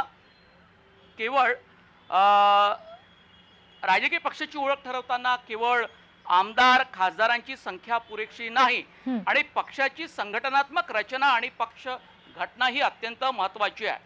आता पक्ष आणि विधिमंडळ पक्ष यातील फरक महत्त्वाचा आहे. तोही एक मुद्दा आपण सुनावणी दरम्यानचा जो आलेला आहे अधोरेखित झाला की कोर्टाच्या आधीच्या निरीक्षणानुसार मूळ राजकीय पक्षाचा निर्णय हा केवळ विधिमंडळ पक्षातील बहुमतापेक्षा वरचढ ठरू शकतो. हा मुद्दा ठाकरे गटासाठी महत्त्वाचा आहे. आता या निमित्तानं आपण पाहिलं की हे सगळं इतकी प्रदीर्घ काळ ही सुप्रीम कोर्टामध्ये सुनावणी सुरू असताना आपण हेही पाहिलं रिद्धी की 6 खासदार सुद्धा फुटून एकनाथ शिंदे यांच्या पक्षामध्ये म्हणजे मूळ शिवसेना पक्षामध्ये ते निघून गेले आणि मग त्यांना अपात्र कसं करता येईल या संदर्भात संजय राऊत, अरविंद सावंत आणि खासदार देसाई यांनी सुप्रीम कोर्टामध्ये प्रयत्न केले. त्यानुसार उद्धव ठाकरे गटाच्या 6 खासदारांच्या शिंदे गटात विलिनीकरणाला लोकसभा अध्यक्षांनी मान्यता दिल्याच्या प्रकरणातही सर्वोच्च न्यायालयीन प्रक्रिया सुरू आहे. या 6 खासदारांना नोटीस दिल्याचं सुद्धा दिल्याची माहिती आपल्या हातामध्ये येत आहे. आता सुप्रीम कोर्टाचा जो अंतिम निकाल फक्त धनुष्यबाण कुणाचा एवढ्यापुरती मर्यादित नसेल. वारंवार या मधल्या काळामध्ये आपण लक्षात येत असेल की नव्यानं जेव्हा सुनावणी सुप्रीम कोर्टात सुरू झाली त्यावेळेला 10व्या परिशिष्टाचा जो मुद्दा आहे तो सातत्यानं पुढे येतोय. म्हणून केवळ धनुष्यबाण कोणाचा एवढ्यापुरती हा मुद्दा लक्षात मर्यादित राहणार नाही तर पक्षातील फूट, आमदारांची अपात्रता पक्ष संघटनेचं नियंत्रण आणि निवडणूक आयोगानं पक्षाची ओळख ठरवण्याची पद्धत या सर्व मुद्द्यावर त्याचा परिणाम होणार आहे. कारण विधिमंडळ पक्षाचा नेता जो गटनेता असतो तो मुळात ठरवण्याचा अधिकार जर पक्ष संघटनेला आणि नेतृत्वाला तर मग विधिमंडळातला जो कोणता पक्ष असेल तो खरा की त्याचे अधिकार महत्त्वाचे किंवा अंतिम की मग पक्षाचे, हा एक मोठा वाद या निमित्तानं चर्चेला येतो. आणि त्या अनुषंगानं कपिल सिब्बल यांनी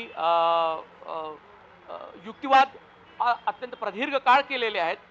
आणि आजची सुनावणी निकालाच्या दिशेने अत्यंत महत्त्वाची का मानली जाते, कारण यापूर्वीच्या सुनावण्यांमध्ये कोर्टानं पक्षाच्या संघटनात्मक नियंत्रणाबाबत केलेली जी काही निरीक्षणे आहे ती ठाकरे गटासाठी अत्यंत युक्तिवादासाठी ती अत्यंत महत्त्वाची ठरू शकते. रिद्धी जी अगदीच. त्याच्यामुळे सिब्बल यांच्याकडून जो युक्तिवाद केला गेलेला आहे त्यातले हे महत्त्वाचे मुद्दे सगळे आपण जाणून घेतले.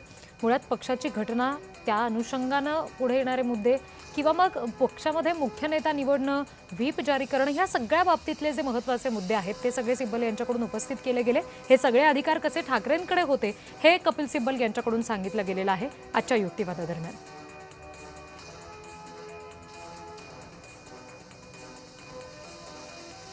पुन्हा एकदा आपण प्रतिनिधी शुभम उमाळे यांच्याकडे जाऊयात. शुभम, काय नवीन तपशील आहेत सध्याच्या युक्तिवादादरम्यानचे?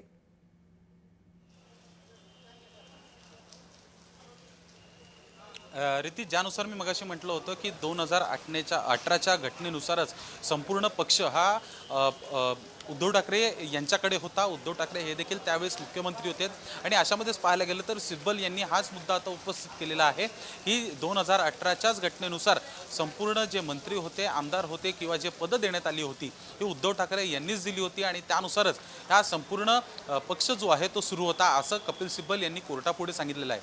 अशामध्ये समजा पाहायला गेलं तर मग नेमकी घटना ही शिवसेनेची खरी आणि जी उद्धव ठाकरेंनी किंवा जी आधीपासून सुरू होती तीच खरी, अशा पद्धतीत विश्वास जो कुठेतरी कोर्टाला आता देण्याचं काम सिब्बल यांच्याकडनं करण्यात येत आहे.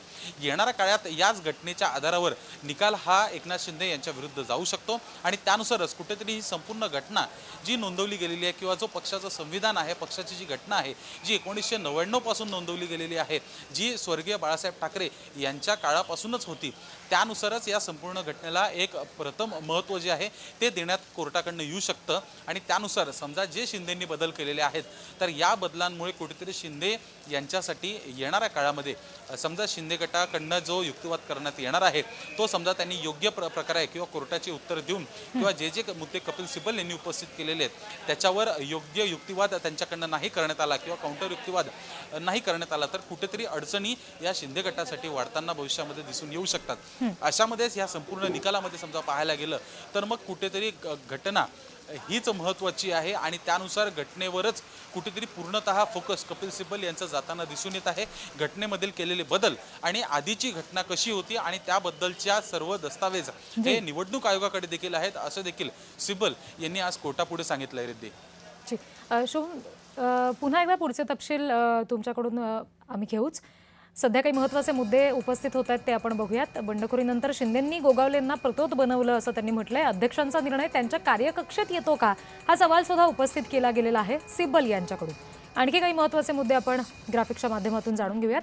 2018च्या घटनेनुसार सर्वाधिकार ठाकरेंना असल्याचं आजच्या सुनावणी दरम्यान युक्तिवाद करताना कपिल सिब्बल यांनी म्हटलेलं आहे. पक्ष विलीन होणं ठीक, त्यावर दावा करणं चूक. आमदार संख्येच्या आधारे आयोगानं निर्णय दिला असं सिब्बल म्हणाले. अध्यक्ष आंधळेपणानं निर्णय घेऊ शकत नाहीत. विधानसभा अध्यक्षांनी फक्त विधिमंडळ बहुमताचा विचार केला असं सिब्बल यांनी म्हटलं. आमदार अपात्रता प्रकरणावर बऱ्याच गोष्टी अवलंबून आहेत आणि अपात्रता प्रकरण सक्रिय राहिलेलं नाही असं त्यावर न्यायालयानं म्हटलं. ठाकरेंकडे 55 आमदार होते ज्यातले 39 शिंदेंकडे गेले. अधिकाराची मर्यादा अध्यक्षांकडून ओलांडली गेली असं सिब्बल यांनी म्हटलं. व्हीप जारी करण्याचा निर्णय ठाकरेंना होता. संसदेत पक्षनेता निवडण्याचा अधिकार सुद्धा ठाकरेंना होता असं सिब्बल म्हणाले. राजकीय पक्ष, विधिमंडळ पक्ष हे वेगवेगळे असतात असं देखील त्यांनी सांगितलं. त्यामुळे गोगावलेंना कोणत्या कायद्यानुसार प्रतोद केलं हा प्रश्न सिब्बल यांच्याकडून उपस्थित केला गेला. गोगावले कोणत्या पक्षाचे प्रतोद होते असंही सिब्बल म्हणाले. शिंदेंसोबत गेलेले नेते अपात्रच असल्याचं कपिल सिब्बल यांनी म्हटले. शिंदेंना मुख्य नेता केलं हे आयोगाला कळवलं का, असा सुद्धा सवाल सिब्बल यांनी उपस्थित केलेला आहे. मुख्य नेता पद घटनेत आहे का असं न्यायालयानं या सगळ्यावर विचारलं.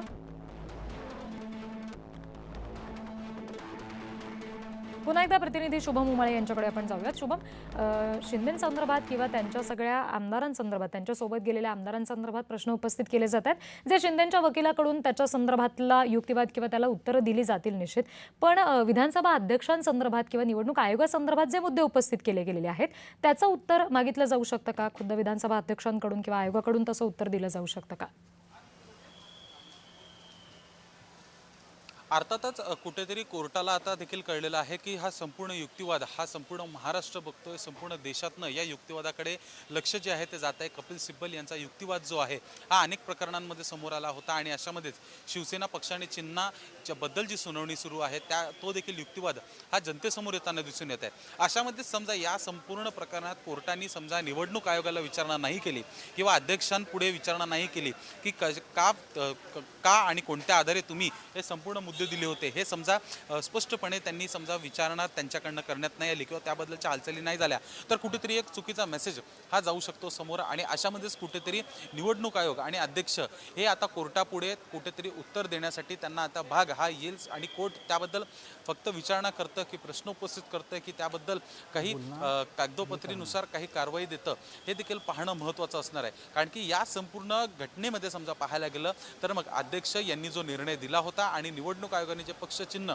एकनाथ शिंदेंना दिलेलं आहे याच आधारे संपूर्ण युक्तिवाद हा सिब्बल यांचा पुढे जातोय. त्यामुळे कुठेतरी कोर्ट याच्या विरुद्ध जे आहे कपिल सिब्बल यांच्या युक्तिवादामधनं एकनाथ शिंदेंना मदत करणारे जे निवडणूक आयोग होता आणि अध्यक्ष होते यांच्या विरोधात काही कारवाई करतं आणि ती कोणती असेल हे पाहणं अत्यंत महत्त्वाचं असणार आहे. आणि त्यावर निवडणूक आयोग नेमकं काय उत्तर देतं किंवा मग त्या उत्तरापासून पळ काढण्याचा प्रयत्न करतं का, कोर्टापासून पळ काढण्याचा प्रयत्न करतं का, हे देखील पाहणं तेवढं महत्त्वाचं असणार आहे. पण साधारणतः या संपूर्ण केसमध्ये पाहायला गेलं, या संपूर्ण खटल्यादरम्यान पाहायला गेलं तर मग कुठेतरी हालचाली या वेगवान होऊ शकतात आणि वेगवान हालचालींमुळे कुठेतरी निर्णय हा देखील लवकर येऊ शकतो. रिद्धी,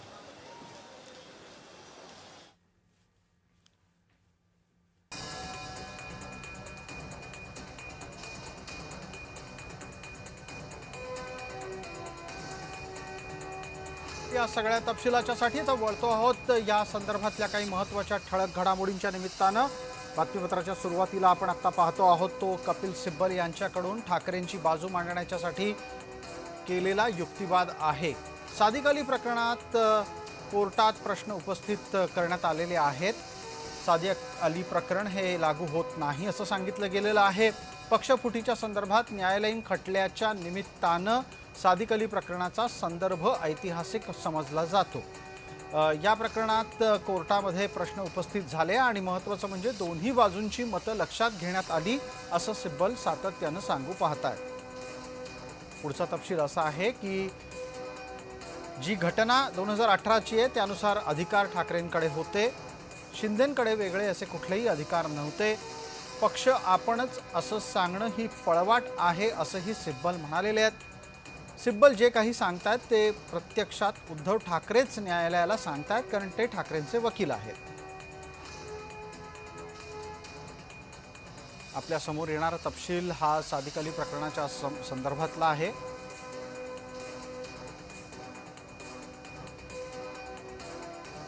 सध्या सुरू असलेल्या खटल्यात सादिक अली प्रकरणाचा संदर्भ घेतला जाऊ शकत नाही असं सांगितलं जातं. त्याचबरोबर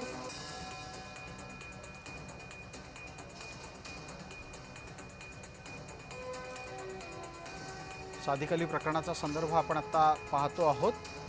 आयोगानं आधी निकाल दिला मग तर्क दिला अशाही स्वरूपाचं वक्तव्य सिब्बल यांच्याकडून करण्यात आलेलं आहे.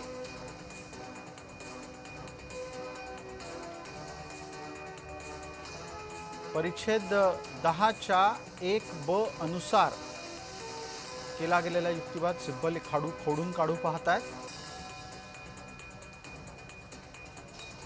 दोन्ही प्रकरणामधला संदर्भ हा सादिक अली प्रकरणाशी खटल्याशी जोडू नये असं त्यांचं म्हणणं आहे. आत्तापर्यंत काय घडलं याचा तपशील आता आपल्या समोर येतोय. 2018च्या घटनेनुसार अधिकार ठाकरेंकडेच आहेत असं सिब्बल म्हणाले. आमचे सहकारी आणि प्रतिनिधी मनोज भोयर आता आपल्यासोबत जोडले गेलेले आहेत. मनोज, माझा आवाज आपल्यापर्यंत येतोय? प्रसाद येतो. जी धन्यवाद. आत्ताच्या घडीला सर्वोच्च न्यायालयामध्ये सुरू असलेल्या सुनावणीच्या निमित्तानं आपण चर्चा करतो आहोत. तुम्ही सुद्धा हा सगळा तपशील टप्प्याटप्प्यानं आपल्या प्रेक्षकांपर्यंत पोहोचवत आहात. आत्ताच्यापर्यंत जी सुनावणी झाली त्यातला कोणता मुद्दा अत्यंत महत्त्वाचा असा आपल्याला वाटतो? सिब्बल आपला बचाव मांडतायत आणि सिब्बल आपला बचाव मांडत असताना ठाकरेंची बाजू मांडताना असं वारंवार सांगू पाहतायत की अध्यक्षांनी घेतलेला निर्णय चुकीचा होता. पण आपल्यालाही मनोज अत्यंत बारकाईनं हे लक्षात आलं असेल की त्यावेळेला अध्यक्ष या पदावर कोणीच नव्हतं आणि जे उपाध्यक्ष होते ते कार्यवाहक म्हणजे केवळ हंगामी अध्यक्ष म्हणून काम पाहत होते आणि त्यांच्या अधिकार क्षेत्रालाच तेव्हा आव्हान मिळालेलं आहे. बोला. अगदी. पण जेव्हा विधानसभेचा उल्लेख होतो स्वाभाविकपणे विधानसभा अध्यक्ष अशीच एक संज्ञा वापरली जाते कोर्टामध्ये. पण आपल्याला माहिती आहे की त्यावेळेला नरहरी झिरवाळ होते आणि अध्यक्षपदाचा वाद हा होता शिल्लक.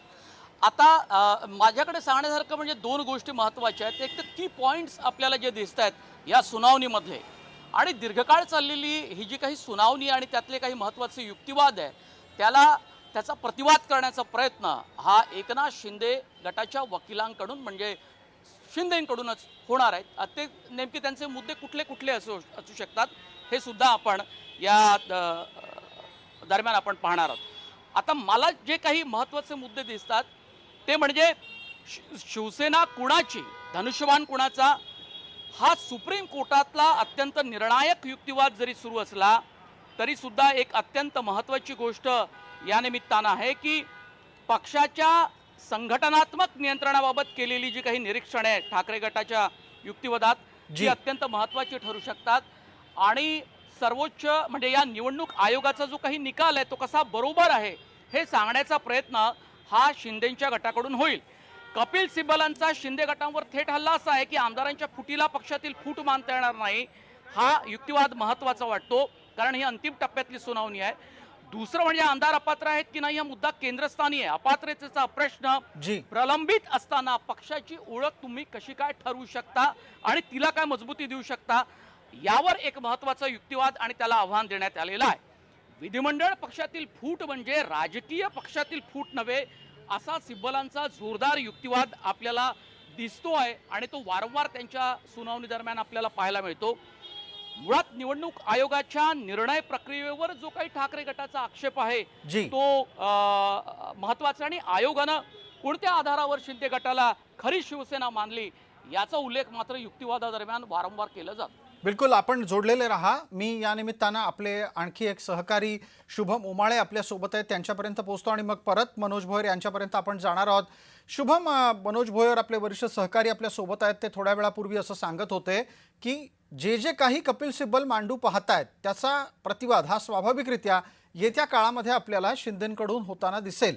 एकनाथ शिंदेंच्या वकिलाकडून युक्तिवादाच्या निमित्तानं कधीपासूनचा वेळ मागितलेला आहे? कारण आपण गेले जवळपास 1 ते 1.5 आठवडा हेच पाहतोय की सातत्यानं सिब्बल आपला मुद्दा मांडत आहेत.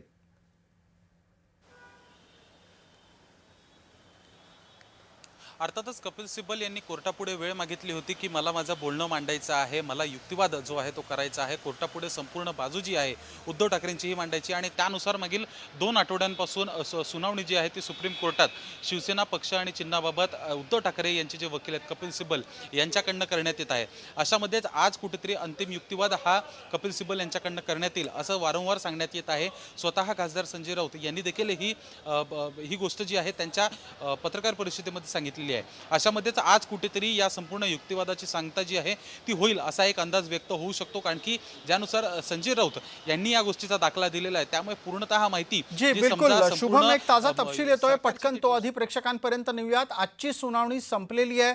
शिवसेना कुणाची आणि धनुष्यबाण कुणाचा या प्रश्नाच्या उत्तराला शोधण्याच्यासाठी ठाकरेंच्याकडून करण्यात आलेल्या युक्तिवादाला आजच्या दिवशी अल्पविराम मिळालेला आहे. शिवसेना पक्ष चिन्हाची सुनावणी आजची संपलेली आहे. पुढची सुनावणी कधी होणार याकडे आता बारीक लक्ष असेल.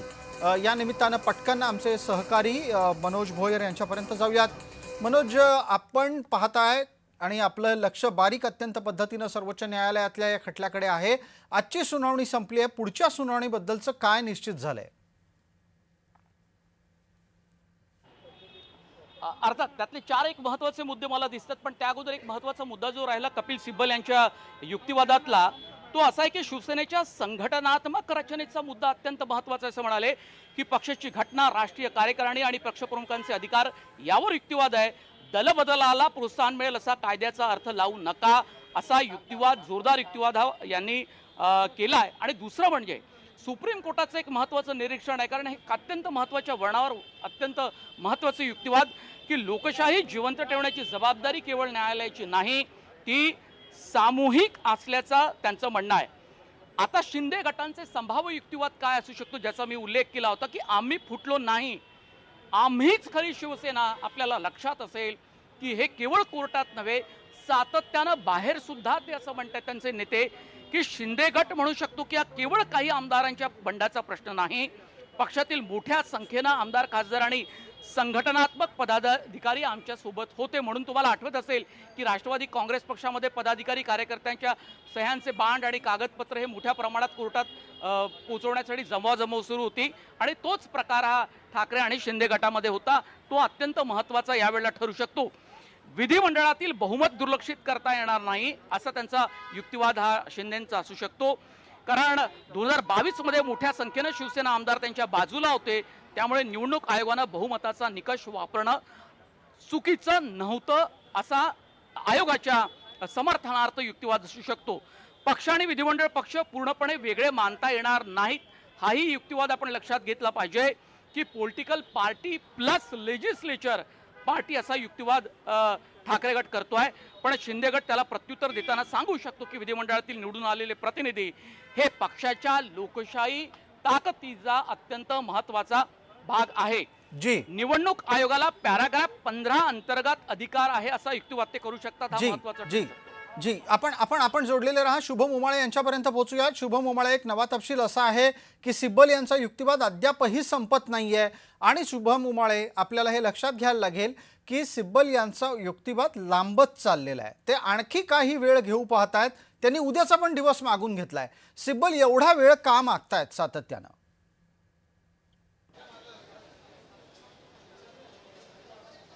खरं पाहायला गेलं प्रसाद सर, तर मग ज्यावेळेस हा संपूर्ण युक्तिवाद सुरू असतो त्यावेळेस कपिल सिब्बल हे अनेक मुद्दे जे आहेत ते हळूहळू उपस्थित करताना दिसून येत आहेत आणि हळूहळू एक एक दिवस वाढवताना देखील दिसून येत आहेत.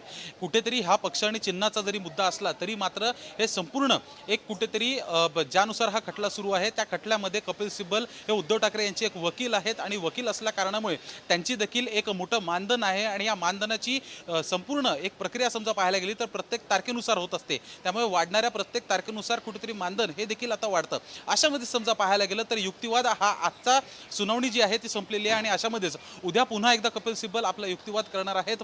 उद्याचा अजून एक दिवस जो आहे तो वाढवून कपिल सिब्बल यांनी मागितलेला आहे. अशामध्येच कुठेतरी वेळ जो आहे तो शिंदे गटाच्या सर्व वकिलांसाठी हा देखील वाढताना दिसून येत आहे. संपूर्ण गोष्टींना कशा पद्धतीने काउंटर करतात, कशा पद्धतीने एकनाथ शिंदे यांचाच पक्ष हा खरा आहे, संख्याबळानुसार विधिमंडळ पक्ष आणि राजकीय पक्ष हा एकच आहे, या संपूर्ण गोष्टी कुठेतरी विश्वासात घेऊन देवदत्त कामत असतील किंवा इतर वकील जे शिंदे गटाचे असतील ते आता कोर्टापुढे मांडतील. बिलकुल शुभम, आता आपण असं म्हणालात की कपिल सिब्बल यांनी वेळ वाढवून घेतलाय, त्यामुळे शुभम एक आणखी खुलासा आपल्याला या निमित्तानं करता येऊ शकतो आणि तो असा आहे की शिंदेंचे वकील ज्या वेळेला युक्तिवादाची सुरुवात करतील तेव्हा त्यांनाही कदाचित इतकाच वेळ हा त्यांच्या प्रतिवादासाठी लागू शकतो. परिणामी निकाल आणखी लांबू शकतो का शुभम?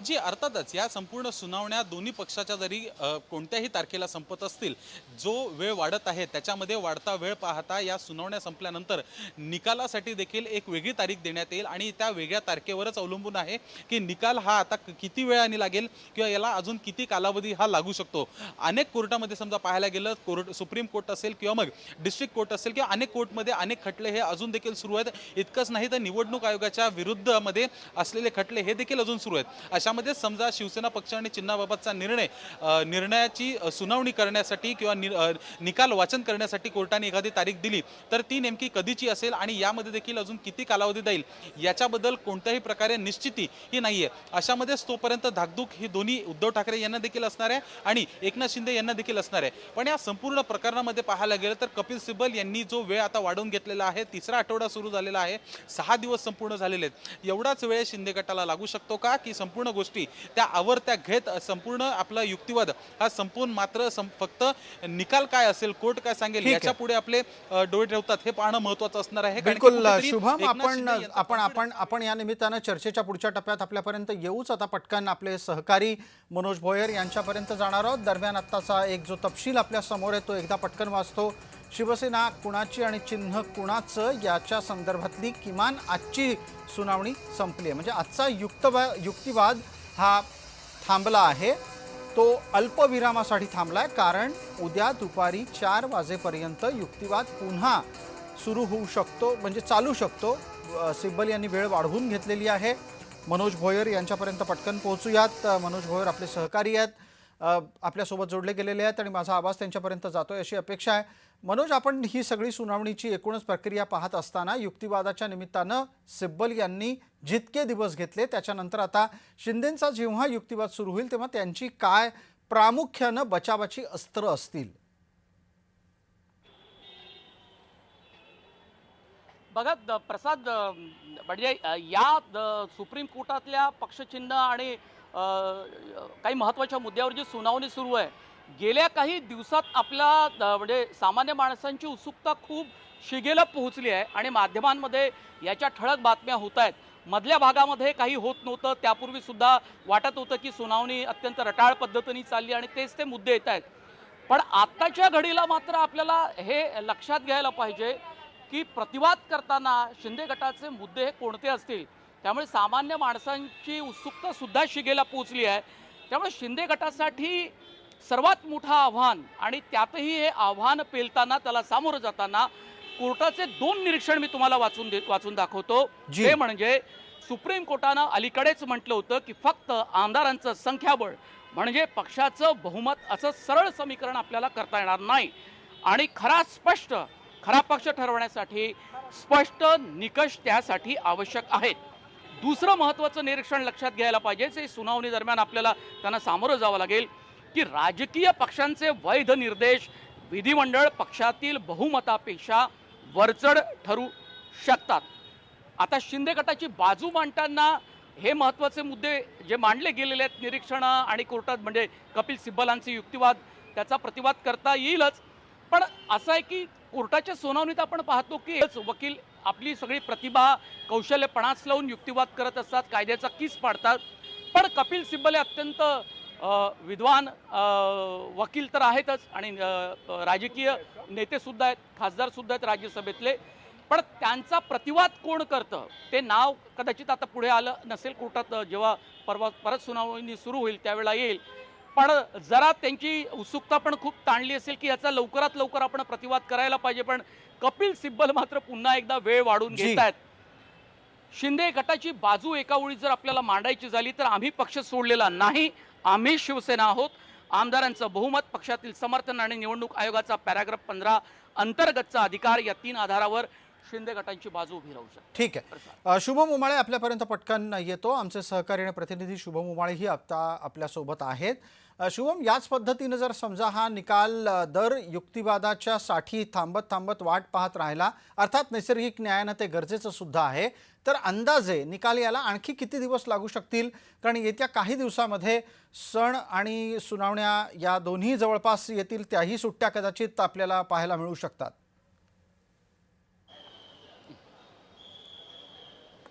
अर्थातच एकूणच पाहायला गेलं तर संपूर्ण युक्तिवाद हा कुठेतरी पुढच्या महिन्याभरात जो आहे तो संपू शकतो असं म्हणण्यास हरकत नाही.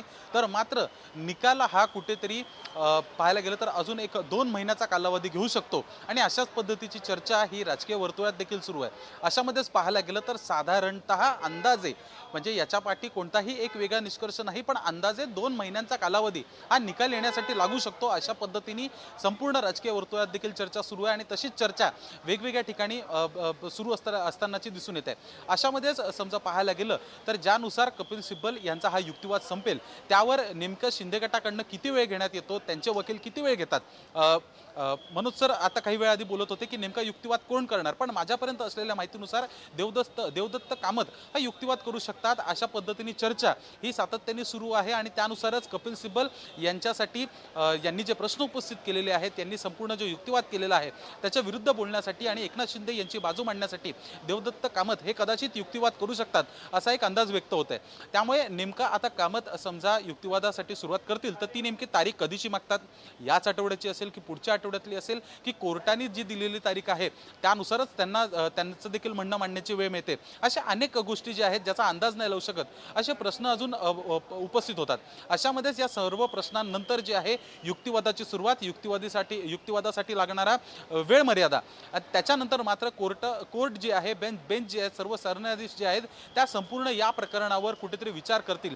जे महत्त्वाचे की पॉईंट्स उपस्थित केलेले आहेत कपिल सिब्बल यांच्याकडनं आणि शिंदे गटांचे जे वकील असतील त्यांच्याकडून, त्यावर अवलंबून आहे की निर्णय देण्यासाठी, निष्कर्ष लावण्यासाठी निकाल वाचनाची नेमकी तारीख आणि मुहूर्त कोणता असेल. पण साधारणतः 2 महिन्यांचा कालावधी लागू शकतो असा एक अंदाज व्यक्त होतोय. प्रसाद सर, ठीक आहे, धन्यवाद शुभम. आणि त्याचबरोबर मनोज भोयर आपलेही आभार. शुभम उमाळे आणि मनोज भोयर आपले 2 सहकारी सातत्यानं या संपूर्ण विषयाचं विश्लेषण टप्प्याटप्प्यानं करत होते. एक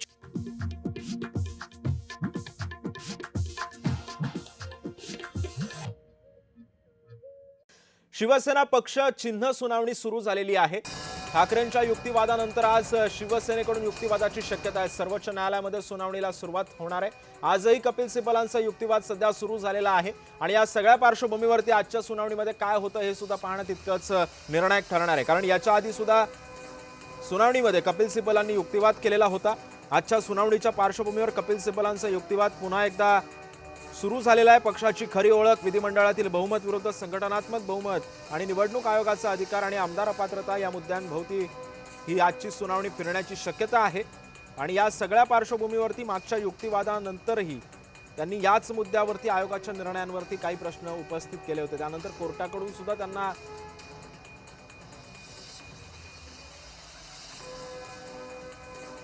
सांगण्यात आलेलं होतं आणि या सगळ्या पार्श्वभूमीवरती कपिल सिब्बल युक्तिवाद करतायत. आजच्या युक्तिवादामध्ये नेमकं ते काय बोलतात, कोणत्या घटनांचा आढावा घेतात आणि काय मार्गदर्शन करतात हे सुद्धा पाहणं तितकंच महत्त्वाचं ठरणार आहे. सोबतच या सगळ्या बाबींवरती आजची सुनावणी अतिशय निर्णायक ठरणार आहे. कारण याच्या आधीच्या जर सुनावणीमध्ये आपण बघितलं असेल तर कपिल सिब्बलांनी निवडणूक आयोगानं दिलेला निर्णय कशा पद्धतीनं चुकीचा होता हे वारंवार कोर्टासमोर त्यांनी निदर्शनास आणून दिलेलं होतं. ठाकरेंच्या पक्षाच्या बाजूनं जो काही त्यांना युक्तिवाद करायचा होता, जे काही धागेदोरे त्यांना कोर्टासमोर सादर करायचे होते ते त्यांनी केलेले होते. आणि आजच्या सुनावणीमध्ये नेमकं कपिल सिब्बल काय करतात, काय बोलतात हे सुद्धा पाहणं तितकंच महत्त्वाचं ठरणार आहे. सिब्बलांनी सुभाष देसाई केसचा दाखला सुद्धा आजच्या सुनावणीमध्ये दिलेला आहे. सिब्बलांकडून घटनेचा कलम 10चा दाखला देण्यात आलेला आहे. आजच्या सुनावणीमध्ये कपिल सिब्बलांनी ठाकरेंची शिवसेना हाच राजकीय पक्ष असल्याचं कोर्टामध्ये बोलून दाखवलंय.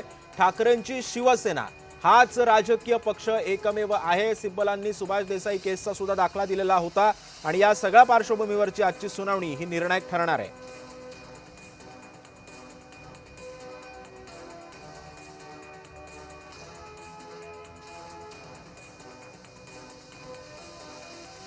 आणि या सगळ्या पार्श्वभूमीवरती सिब्बलांनी आता सुभाष देसाई केसचा दाखला दिलेला आहे. ठाकरेंची सेना म्हणजेच ही शिवसेना असल्याचं कपिल सिब्बलांनी आता युक्तिवाद करताना म्हटलंय. सुभाष देसाई विरुद्ध प्रधान सचिव, राज्यपाल महाराष्ट्र या प्रकरणाचा दाखला सिब्बलांनी दिलेला आहे.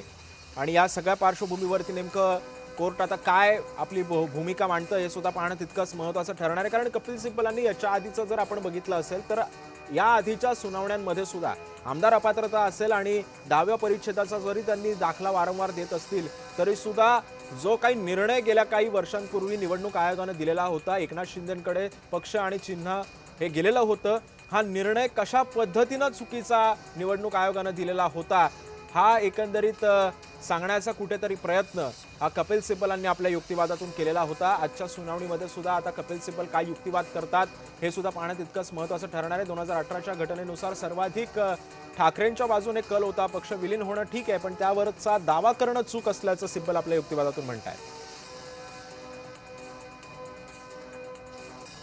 शिवसेना पक्ष आणि चिन्हाची सुनावणी आता सुप्रीम कोर्टामध्ये सुरू झालेली आहे आणि या सगळ्या पार्श्वभूमीवरती आपण जाणून घेऊयात नेमका काय होतं सुनावणीमध्ये. माझा सहकारी शुभम उमाळे आपल्या सोबत आहे. शुभम, आपण बघतोय की सुभाष देसाई केसचा दाखला कपिल सिब्बलांनी आजच्या युक्तिवादामध्ये दिलेला आहे.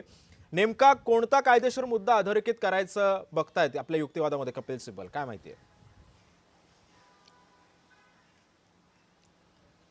सिद्धेश, खरं बघायला गेलं तर शिवसेना पक्ष आणि चिन्हाबाबत सुनावणीला आता सुरुवात झालेली आहे. दिल्लीतील सुप्रीम कोर्ट या ठिकाणी सुनावणीला सुरुवात झाली आहे आणि खरं तर हा तिसरा आठवडा म्हणता येईल. आणखी पहिल्या आठवड्यात 3 दिवस तर दुसऱ्या आठवड्यात 2 दिवस आणि आता मात्र तिसरा आठवडा आणि 6वा दिवस या सुनावणीसाठी सुरू झालेला आहे. एकूणच पाहायला गेलं तर 6 तासांचा युक्तिवाद हा कपिल सिब्बल यांच्याकडनं करण्यात आलेला आहे आणि अशामध्येच कुठेतरी उद्धव ठाकरे यांची बाजू जी आहे ती आता कुठेतरी मजबूतरित्या जी आहे सुप्रीम कोर्टामध्ये बेंच पुढे मांडताना कपिल सिब्बल हे यशस्वी होताना दिसून येत आहेत असं काही म्हणता याला हरकत नाही. अशामध्ये समजा पाहायला गेलं तर सुनावणीला आज पुन्हा एकदा सुरुवात झालेली आहे.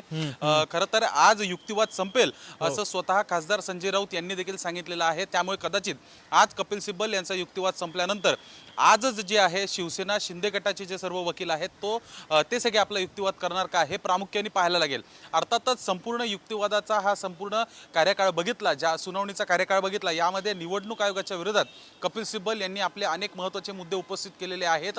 कशा पद्धतीने एकनाथ शिंदे यांनी संपूर्ण संपूर्ण सत्ता काबीज केली होती, कशा पद्धतीने ते मुख्यमंत्री झाले, कशा पद्धतीत त्यांनी पक्षातील सर्व घटनेमध्ये देखील बदल केले, याबद्दल त्यांनी स्पष्टपणे जे आहे सुप्रीम कोर्टापुढे उद्धव ठाकरे यांची बाजू मांडताना सांगितलं होतं. त्यामुळे एकीकडे निवडणूक आयोगाकडनं काय काय घडामोडी घडल्या तर दुसरीकडे एकनाथ शिंदेंनी संपूर्ण प्रकरण हे कशा पद्धतीने समोर आणलं आणि पक्ष आणि चिन्ह मिळेपर्यंत कशा पद्धतीने वाटचाल त्यांची सुरू होती याबद्दल त्यांनी या संपूर्ण युक्तिवादामध्ये सांगितलं.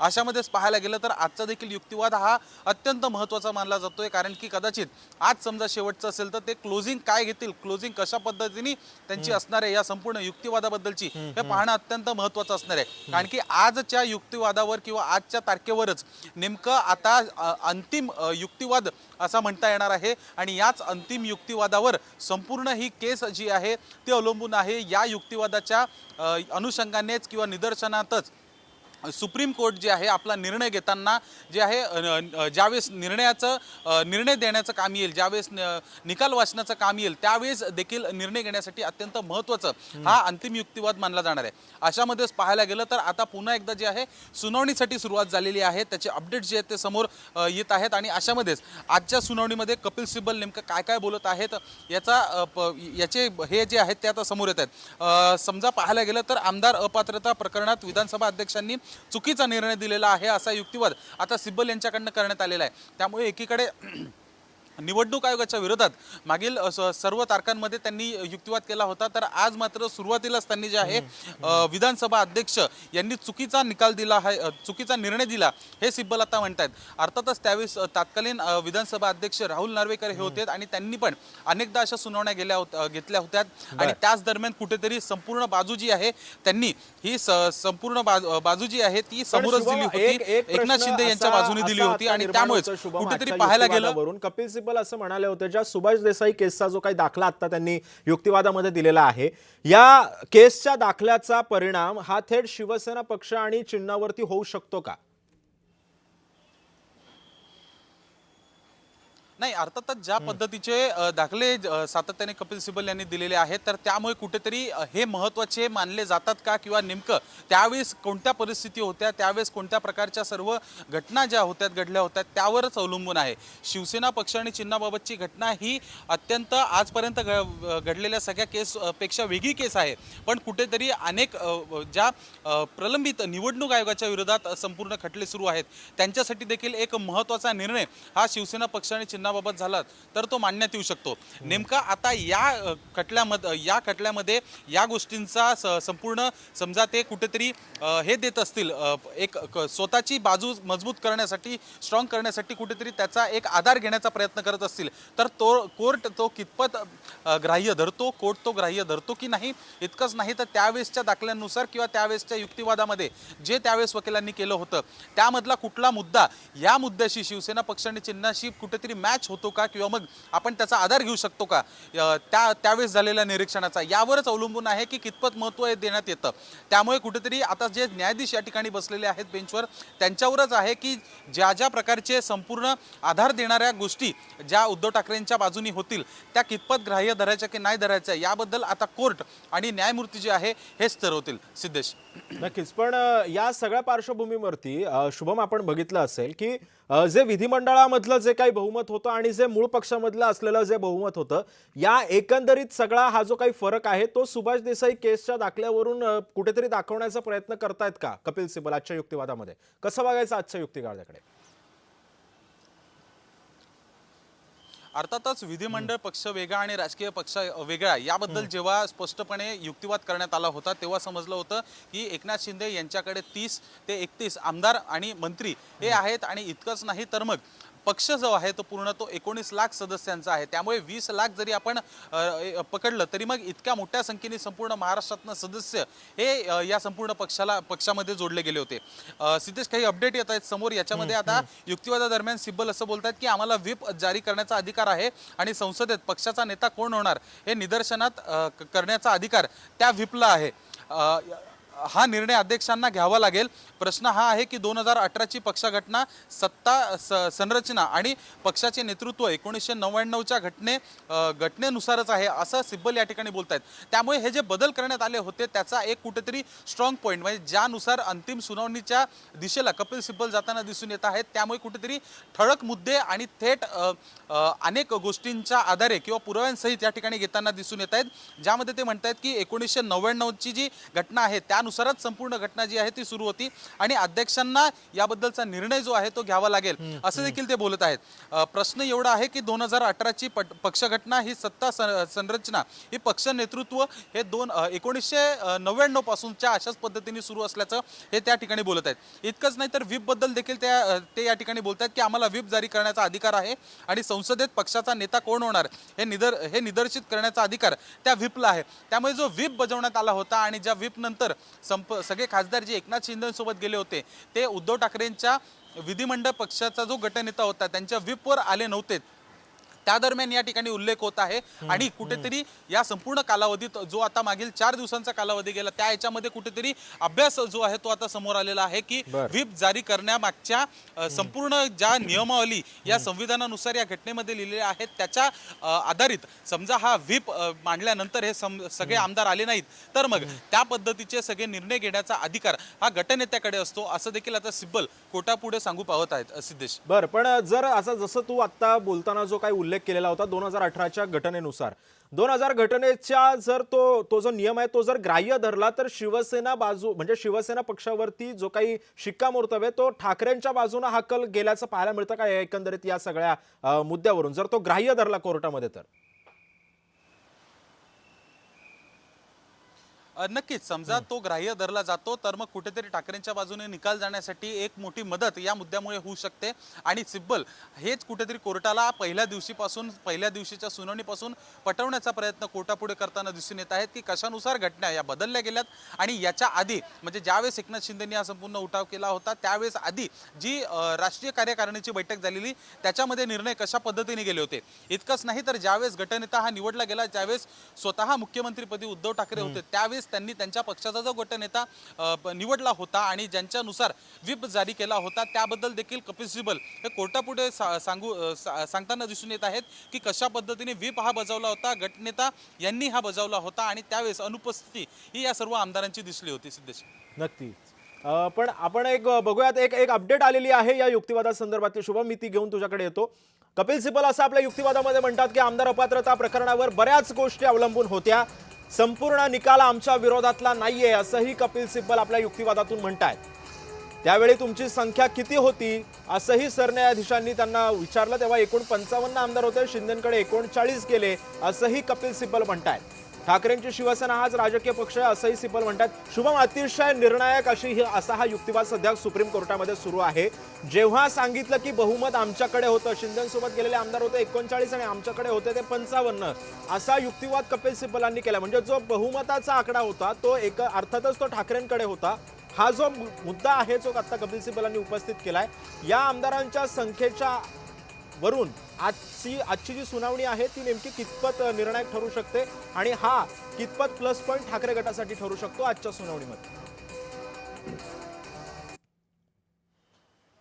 अर्थातच आजची सुनावणी ही अंतिम आहे याचबद्दल मी सांगतोय आणि अशामध्येच या संपूर्ण मुद्दे जे आहेत कपिल सिब्बल समोर जे आणत आहेत याच्यावर नेमका आता शिंदे गटाचे वकील काय युक्तिवाद करतात ते त्याच्यावर कशा पद्धतीने उत्तर देतात इतकंच नाही तर यापुढे नेमकी प्रक्रिया सुप्रीम कोर्टाकडनं कशा पद्धतीने घेण्यात येते की ज्यामध्ये निकाल वाचण्याच्या वेळेस या सर्व गोष्टींचा आधार समोर जाईल हे पाहणं तेवढंच महत्त्वाचं असणार आहे। इतकंच नाही तर कपिल सिब्बल आता हे देखील बोलतायत की निवडणूक आयोगाने अगोदर अपात्रतेचा निकाल येण्याची वाट पाहायला पाहिजे होती असं ते म्हणतात।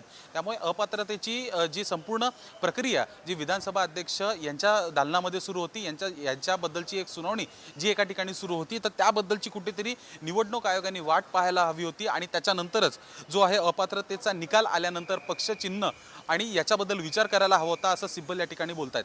अर्थातच नेमका त्यांच्या मनात कशा पद्धतीची त्यांच्या उद्धव ठाकरे यांच्याबद्दल भूमिका आहे या ठिकाणी हे दिसून येत आहे कारण की अर्थातच पाहायला गेलं तर मग एकीकडे सुनावणी सुरू होती पण मात्र पक्षचिन्ह हे जे आहे एकनाथ शिंदेंना देण्यात आलं होतं निवडणुकीच्या तोंडावर जे आहे पक्षचिन्ह देण्यात आलं होतं त्यानंतर याच पक्षचिन्हाचा फायदा घेत एकनाथ शिंदे हे निवडणुकीच्या मैदानात उतरले आणि मैदानात उतरल्यानंतर त्यांनी जे आहे सत्ता काबीज केली होती स्वतः मुख्यमंत्रीपदी विराजमान देखील झाले होते।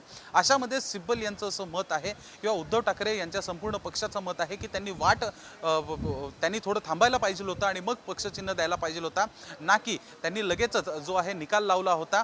पहिले विधानसभा अध्यक्ष यांच्या दालनामध्ये किंवा यांच्या कोर्टामध्ये जी केस सुरू होती त्याबद्दल त्यांनी वाट पाहायला पाहिजे होती असं सिब्बल हे बोलताना दिसून येतात। सिद्धेश नक्कीच पण डिफेक्शनला रिवॉर्ड करू नका असा जो काही कपिल सिब्बल आजच्या सुनावणीमध्ये जो काही युक्तिवाद करतायत या सगळ्या सुनावणीचा केंद्रबिंदू म्हणायचं का शुभम मग आजच्या या सगळ्या युक्तिवादावरून?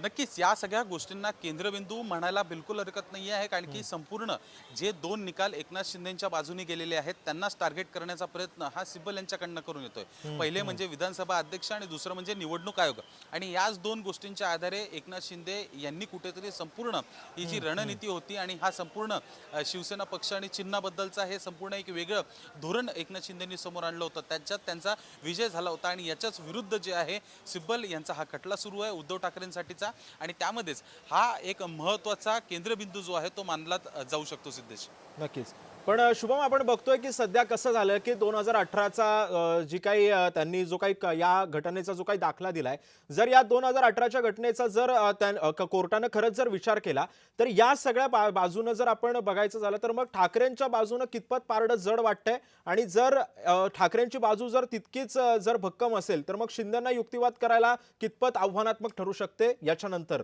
युक्तिवादामध्ये?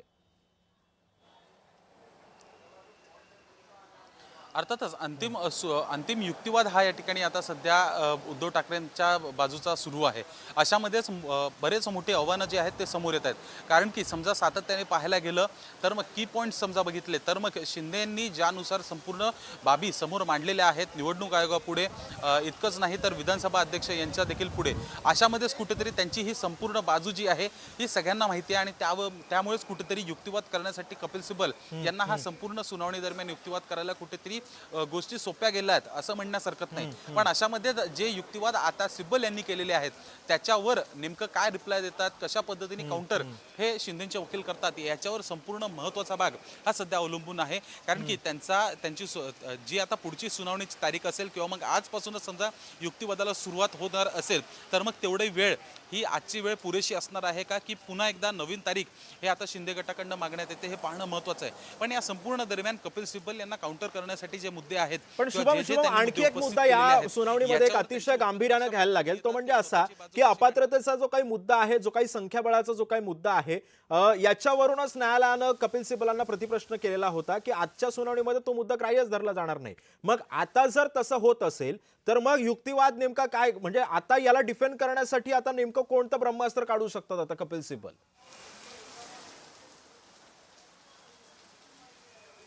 अर्थातच याबद्दल अंदाज लावणं प्रचंड कठीण आहे पण या संपूर्ण दरम्यान समजा कपिल सिब्बल यांना पुन्हा एकदा समजा उद्धव ठाकरे असतील किंवा जे संपूर्ण याचिकाकर्ते आहेत त्यांना समोर आणून कोर्टापुढे समजा त्यांची देखील स्टेटमेंट्स घ्यायची असतील तर हा कुठेतरी एक महत्त्वाचा मुद्दा जाऊ शकतो. अशा पद्धतीने एक अंदाज जो आहे तो व्यक्त करण्यात येऊ शकतो. कारण की यावरच अवलंबून आहे. कारण की याचिका करत असताना जे संपूर्ण टीम असेल म्हणजे जे संजय राऊत असतील किंवा अरविंद सावंत असतील किंवा अनिल देसाई असतील हे समजा कोर्टापुढे आपली बाजू मांडताना दिसून आले तर मग कुठेतरी एक वेगळा अँगल जो आहे तो या संपूर्ण केसला जाऊ शकतो जो एकनाथ शिंदे यांच्या विरुद्ध असेल पण उद्धव ठाकरे यांच्या बाजूनी असेल. नक्कीच. पण कपिल सिब्बल असं म्हणतात आपल्या युक्तिवादामध्ये विलीन होणं ठीक आहे पण पक्षावरती दावा करणं हे चूक आहे. हा जो काही आता युक्तिवाद कपिल सिब्बलांनी आता कोर्टासमोर केलेला आहे म्हणजे एक प्रकारे तुम्ही विलीन व्हायला काही तुम्हाला ना नाहीये पण पक्षावरती अधिकार दाखवणं चूक आहे. मग जर पक्षावरती अधिकार दाखवलेला असेल जर निवडणूक आयोगानं जर या बहुमताला सर्वस्व ठेवून जर शिंदेच्या बाजूने निकाल दिला असेल तर मग आजच्या सुनावणीमध्ये हा मुद्दा कितपत ग्राह्य धरला जाऊ शकतो आणि कितपत निर्णायक ठरू शकतो आजच्या सुनावणीसाठी. अर्थातच सिद्धेश कोणते असे मुद्दे आहेत जे कोर्ट आपल्या जे संपूर्ण युक्तिवाद वकिलांकडनं करण्यात येत आहेत दोन्ही पार्टीजकडनं त्यावर नेमकं कितपत ग्राह्य सुप्रीम कोर्ट किंवा मग न्यायाधीश ठेवतील हे सांगणं फार कठीण आहे कोणत्या पण मुद्द्याबद्दल असो. अशामध्ये समजा पाहायला गेलं तर नेमकं संपूर्ण सगळ्यांचे डोळे आता याच ठिकाणी आहेत की पक्ष चिन्ह आणि नाव हे कुठेतरी गोठवण्यात येऊ शकतं कुठेतरी फ्रीज होण्यात येऊ शकतं. राजकीय वर्तुळात देखील अशा पद्धतीची चर्चा सुरू आहे. इतकंच नाही तर मग अनेकदा चर्चा होत असताना अशाच पद्धतीने बोलण्यात येत आहे की पक्ष आणि चिन्ह हे कदाचित फ्रीज होऊ शकतं काही काळासाठी काही वेळेसाठी. अशामध्ये नेमकं निवडणुका सध्या आता कोणत्याच महाराष्ट्रामध्ये नाही आहेत कोणत्याच प्रकारच्या निवडणुका नाही आहेत स्थानिक स्वराज्य संस्थेच्या कोणत्याच प्रकारच्या निवडणुका नाही आहेत. अशामध्येच या कार्यकाळामध्ये कुठेतरी उद्धव ठाकरे यांना दिलासा मिळू शकतो. तर दिलासा जरी भेटला तरी मात्र दुसरीकडे अशी बाजू आहे की समजा येणाऱ्या काळात एकनाथ शिंदे यांनी पुन्हा एकदा त्याबद्दलची मागणी केली किंवा अजून वरिष्ठ ठिकाणी या ठिकाणी समजा गेलेत तर मग कुठेतरी एकनाथ शिंदे यांना संपूर्ण या प्रकरणामध्ये फायदा होईल की नाही. पण अशाच पद्धतीत हा खटला सुरू राहिला तर मग एक चुकीचा मेसेज हा देखील जनतेपुढे जाऊ शकतो. सिद्धेश नक्कीच. पण शुभम एक या निमित्तानं एक प्रश्न असा निर्माण होतो की जर 2018च्या घटनेचा जर दाखला वारंवार कपिल सिब्बल जर देत असतील कोर्टासमोर आणि जर कोर्टानं 2018चा जर ती घटना जर त्यांनी ग्राह्य धरली तर जो 2023ला जो काही निवडणूक आयोगानं निर्णय दिलेला होता तो आपल्याला सर्वांनाच परिचयाचा संबंध महाराष्ट्रानं ते बघितलं काय घडलं 2023ला.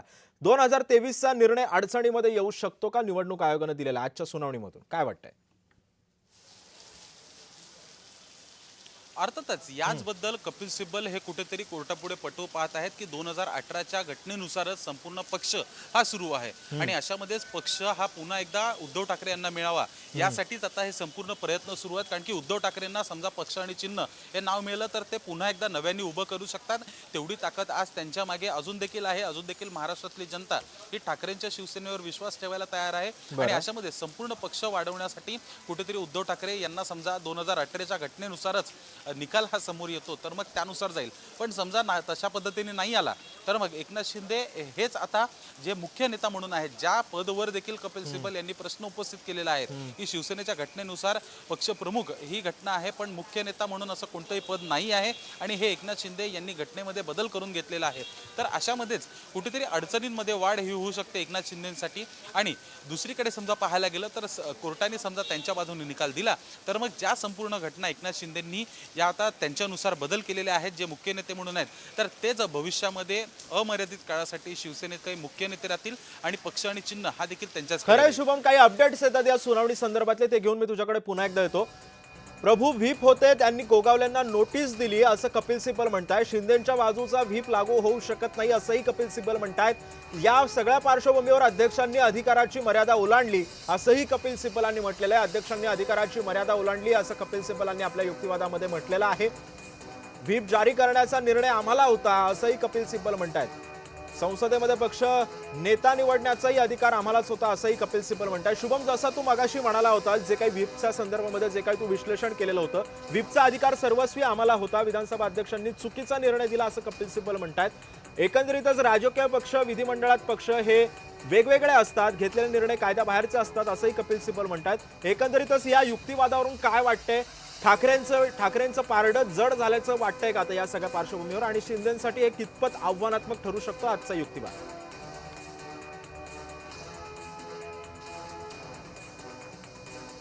सुनावणीमध्ये कपिल सिब्बल यांचा युक्तिवाद सुरू आहे आणि त्यामुळे उद्धव ठाकरे यांचीच बाजू जी आहे किंवा यांच्या बाजूचं नाण्याचे जे दोन भाग असतात त्यातला एकच भाग जो आहे तो सध्या संपूर्ण महाराष्ट्राला पाहायला मिळतोय.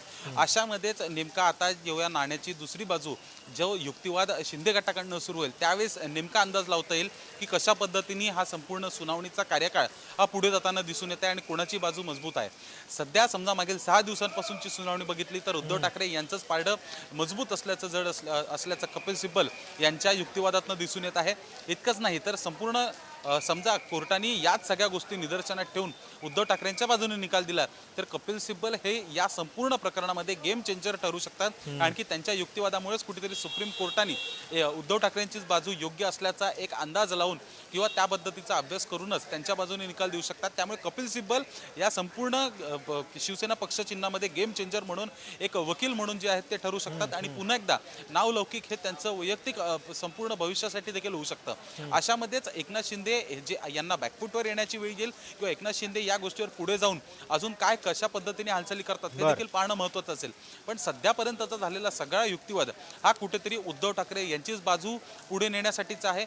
संपूर्ण महाराष्ट्रामध्ये त्यांच्यासाठी कुठेतरी सहानुभूती ही चुकीच्या घटना घडलेल्या आहेत किंवा चुकीच्या पद्धतीने एकनाथ शिंदेंनी चुकीच्या पद्धतीने हा संपूर्ण गैरवापर करत जे आहे संपूर्ण खटला पुढे आणलेला आहे. स्वतः देखील सत्तेमध्ये स्थापन झाले, मुख्यमंत्री पद घेतलं, आज उपमुख्यमंत्री म्हणून आहेत आणि 4 वर्षांपासून हा संपूर्ण प्रकार ज्या पद्धतीने निवडणूक आयोगाकडनं प्रलंबित असल्याचं दिसून येतोय किंवा अध्यक्ष यांच्या दालनातनं देखील जो निर्णय देण्यात आला त्यानंतर कोणत्याही प्रकारची हालचाल नाही झाली तर मग हा संपूर्ण प्रकार समजा समोर आला उद्धव ठाकरेंच्या बाजूनी तर या सहानुभूतीचं शक्तीमध्ये रूपांतर होईल आणि महाराष्ट्रातील राजकारणामध्ये येणाऱ्या काळात अनेक बदल जे आहेत ते देखील दिसून येऊ शकतात. सिद्धेश, नक्कीच. पण शुभम, एक प्रकारे आपण अजून एक मुद्दा हा या सगळ्या सुनावणीमध्ये महत्वाचा आहे तो म्हणजे असा की कपिल सिब्बल म्हणतात की प्रभू त्यावेळी प्रतोद होते आणि त्यानंतर त्यांनी व्हीप लागू केलेला होता. व्हीप आमच्याकडे होता आणि त्यानंतर जेव्हा हा सगळं राजकीय नाट्य रंगलं तेव्हा गोगावलेंना नोटीस पाठवलेली होती. मग या नोटिसीचं काय झालं? मग काय निवडणूक आयोगाने ती नोटीस ग्राह्यच धरली नाही का हा निर्णय देताना? असाही मुद्दा आता या निमित्तानं उपस्थित होतोय. अर्थातच प्रभू यांनी ज्यावेळेस व्हीप जारी केला होता तो व्हीप कुठेतरी योग्य होता कारण की संपूर्ण प्रकरणामध्ये समजा पाहायला गेलं तर मग ज्यावेळेस हे एकनाथ शिंदे आणि सर्व आमदार आणि मंत्री ज्यावेळेस महाराष्ट्राच्या बाहेर होते त्यावेळेस हा व्हीप बजावण्यात आला होता, सगळ्यांना येण्यासाठी व्हीप बजावला होता. अशामध्येच हे लोक पोचले नव्हते. त्यावेळेस शिवसेना राजकीय पक्ष आणि शिवसेनेचं विधिमंडळ पक्ष हे दोन्ही पण उद्धव ठाकरे यांच्या बाजूने होतं. स्वतः ते या ठिकाणी मुख्यमंत्री देखील होते. अशामध्येच हा कुठेतरी व्हीप जो आहे हा महत्त्वाचा मानला जातो. अशामध्येच त्यांनी गोगावले यांना नोटीस जी दिली अशा पद्धतीने बोलण्यात येईल तर याच गोगावलेंना आत्ताच 24 तास आधी महाराष्ट्र राज्यातील रायगड जिल्ह्यातील पालकमंत्रीपद हे देखील मिळाले. त्यामुळे शिंदे यांनी संपूर्ण प्रकरणाचा फायदा घेतला असं नाही तर शिंदे यांच्या पक्षातील प्रत्येक आमदारांनी किंवा जे आज मंत्री आहेत प्रत्येकाने या सर्व गोष्टींचा फायदा घेतलेल्याचं स्पष्टपणे दिसून आलेलं आहे. अशामध्येच त्यांची बाजू आता त्यांचे वकील काय म्हणतात याच्यावर अवलंबून आहे की हे सगळं योग्य होतं की खरंच फायदा घेतला होता. या सगळ्या याच्यात गोगावलेंना जी नोटीस बजावण्यात आली त्यावर कोणत्याही प्रकारचं उत्तर हे गोगावले यांनी दिलं नव्हतं आणि त्याबद्दल कोणत्याही प्रकारची कारवाई ही गोगावलेंवर ना पक्षाकडनं करण्यात आली, ना विधानसभा अध्यक्ष यांच्याकडनं करण्यात आली, ना निवडणूक आयोगाकडनं करण्यात आली. त्यावेळेस फक्त कुठेतरी एक अंदाज लावून आपण आपली बाजू मजबूत करण्यासाठी काय काय हालचाली करू शकतो त्याच्यातला हा एक भाग होता जो कपिल सिब्बल आता कोर्टापुढे सांगत आहेत आणि त्यांच्या युक्तिवादामध्ये देखील हा महत्त्वाचा मुद्दा जो आहे तो मानण्यात येऊ शकतो आणि त्याच्यावर अधोरेखित समजा येणाऱ्या काळामध्ये भरत गोगावले यांच्या या मुद्द्यावरनं जो व्हीप बजावला होता आणि नोटीस दिली होती यावर समजा कोर्टापुढे निर्णय घेण्याची वेळ आली तर ती नक्कीच उद्धव ठाकरे यांच्या बाजूने जाईल असा एक अंदाज व्यक्त होऊ शकतो. सिद्धेश, शुभम, तुमच्याकडे पुन्हा एकदा येते पुढचा तपशील घ्यायला. सध्या आपण प्रेक्षकांना पुन्हा एकदा महत्त्वाचे काही मुद्दे सांगूयात. घेतलेले निर्णय कायद्याच्या बाहेरचे असल्याचं म्हटलं गेलेलं आहे. प्रभू व्हीप होते, त्यांनी गोगावलेंना नोटीस दिली असा मुद्दाही सिब्बल यांनी उपस्थित केला. शिंदेंच्या बाजूचा व्हीप लागू होत नाही असं देखील ते म्हणाले. पक्ष विलीन होणं ठीक, त्यावर दावा करणं चूक आहे असा मुद्दा सुद्धा कपिल सिब्बल यांनी उपस्थित केलेला आहे.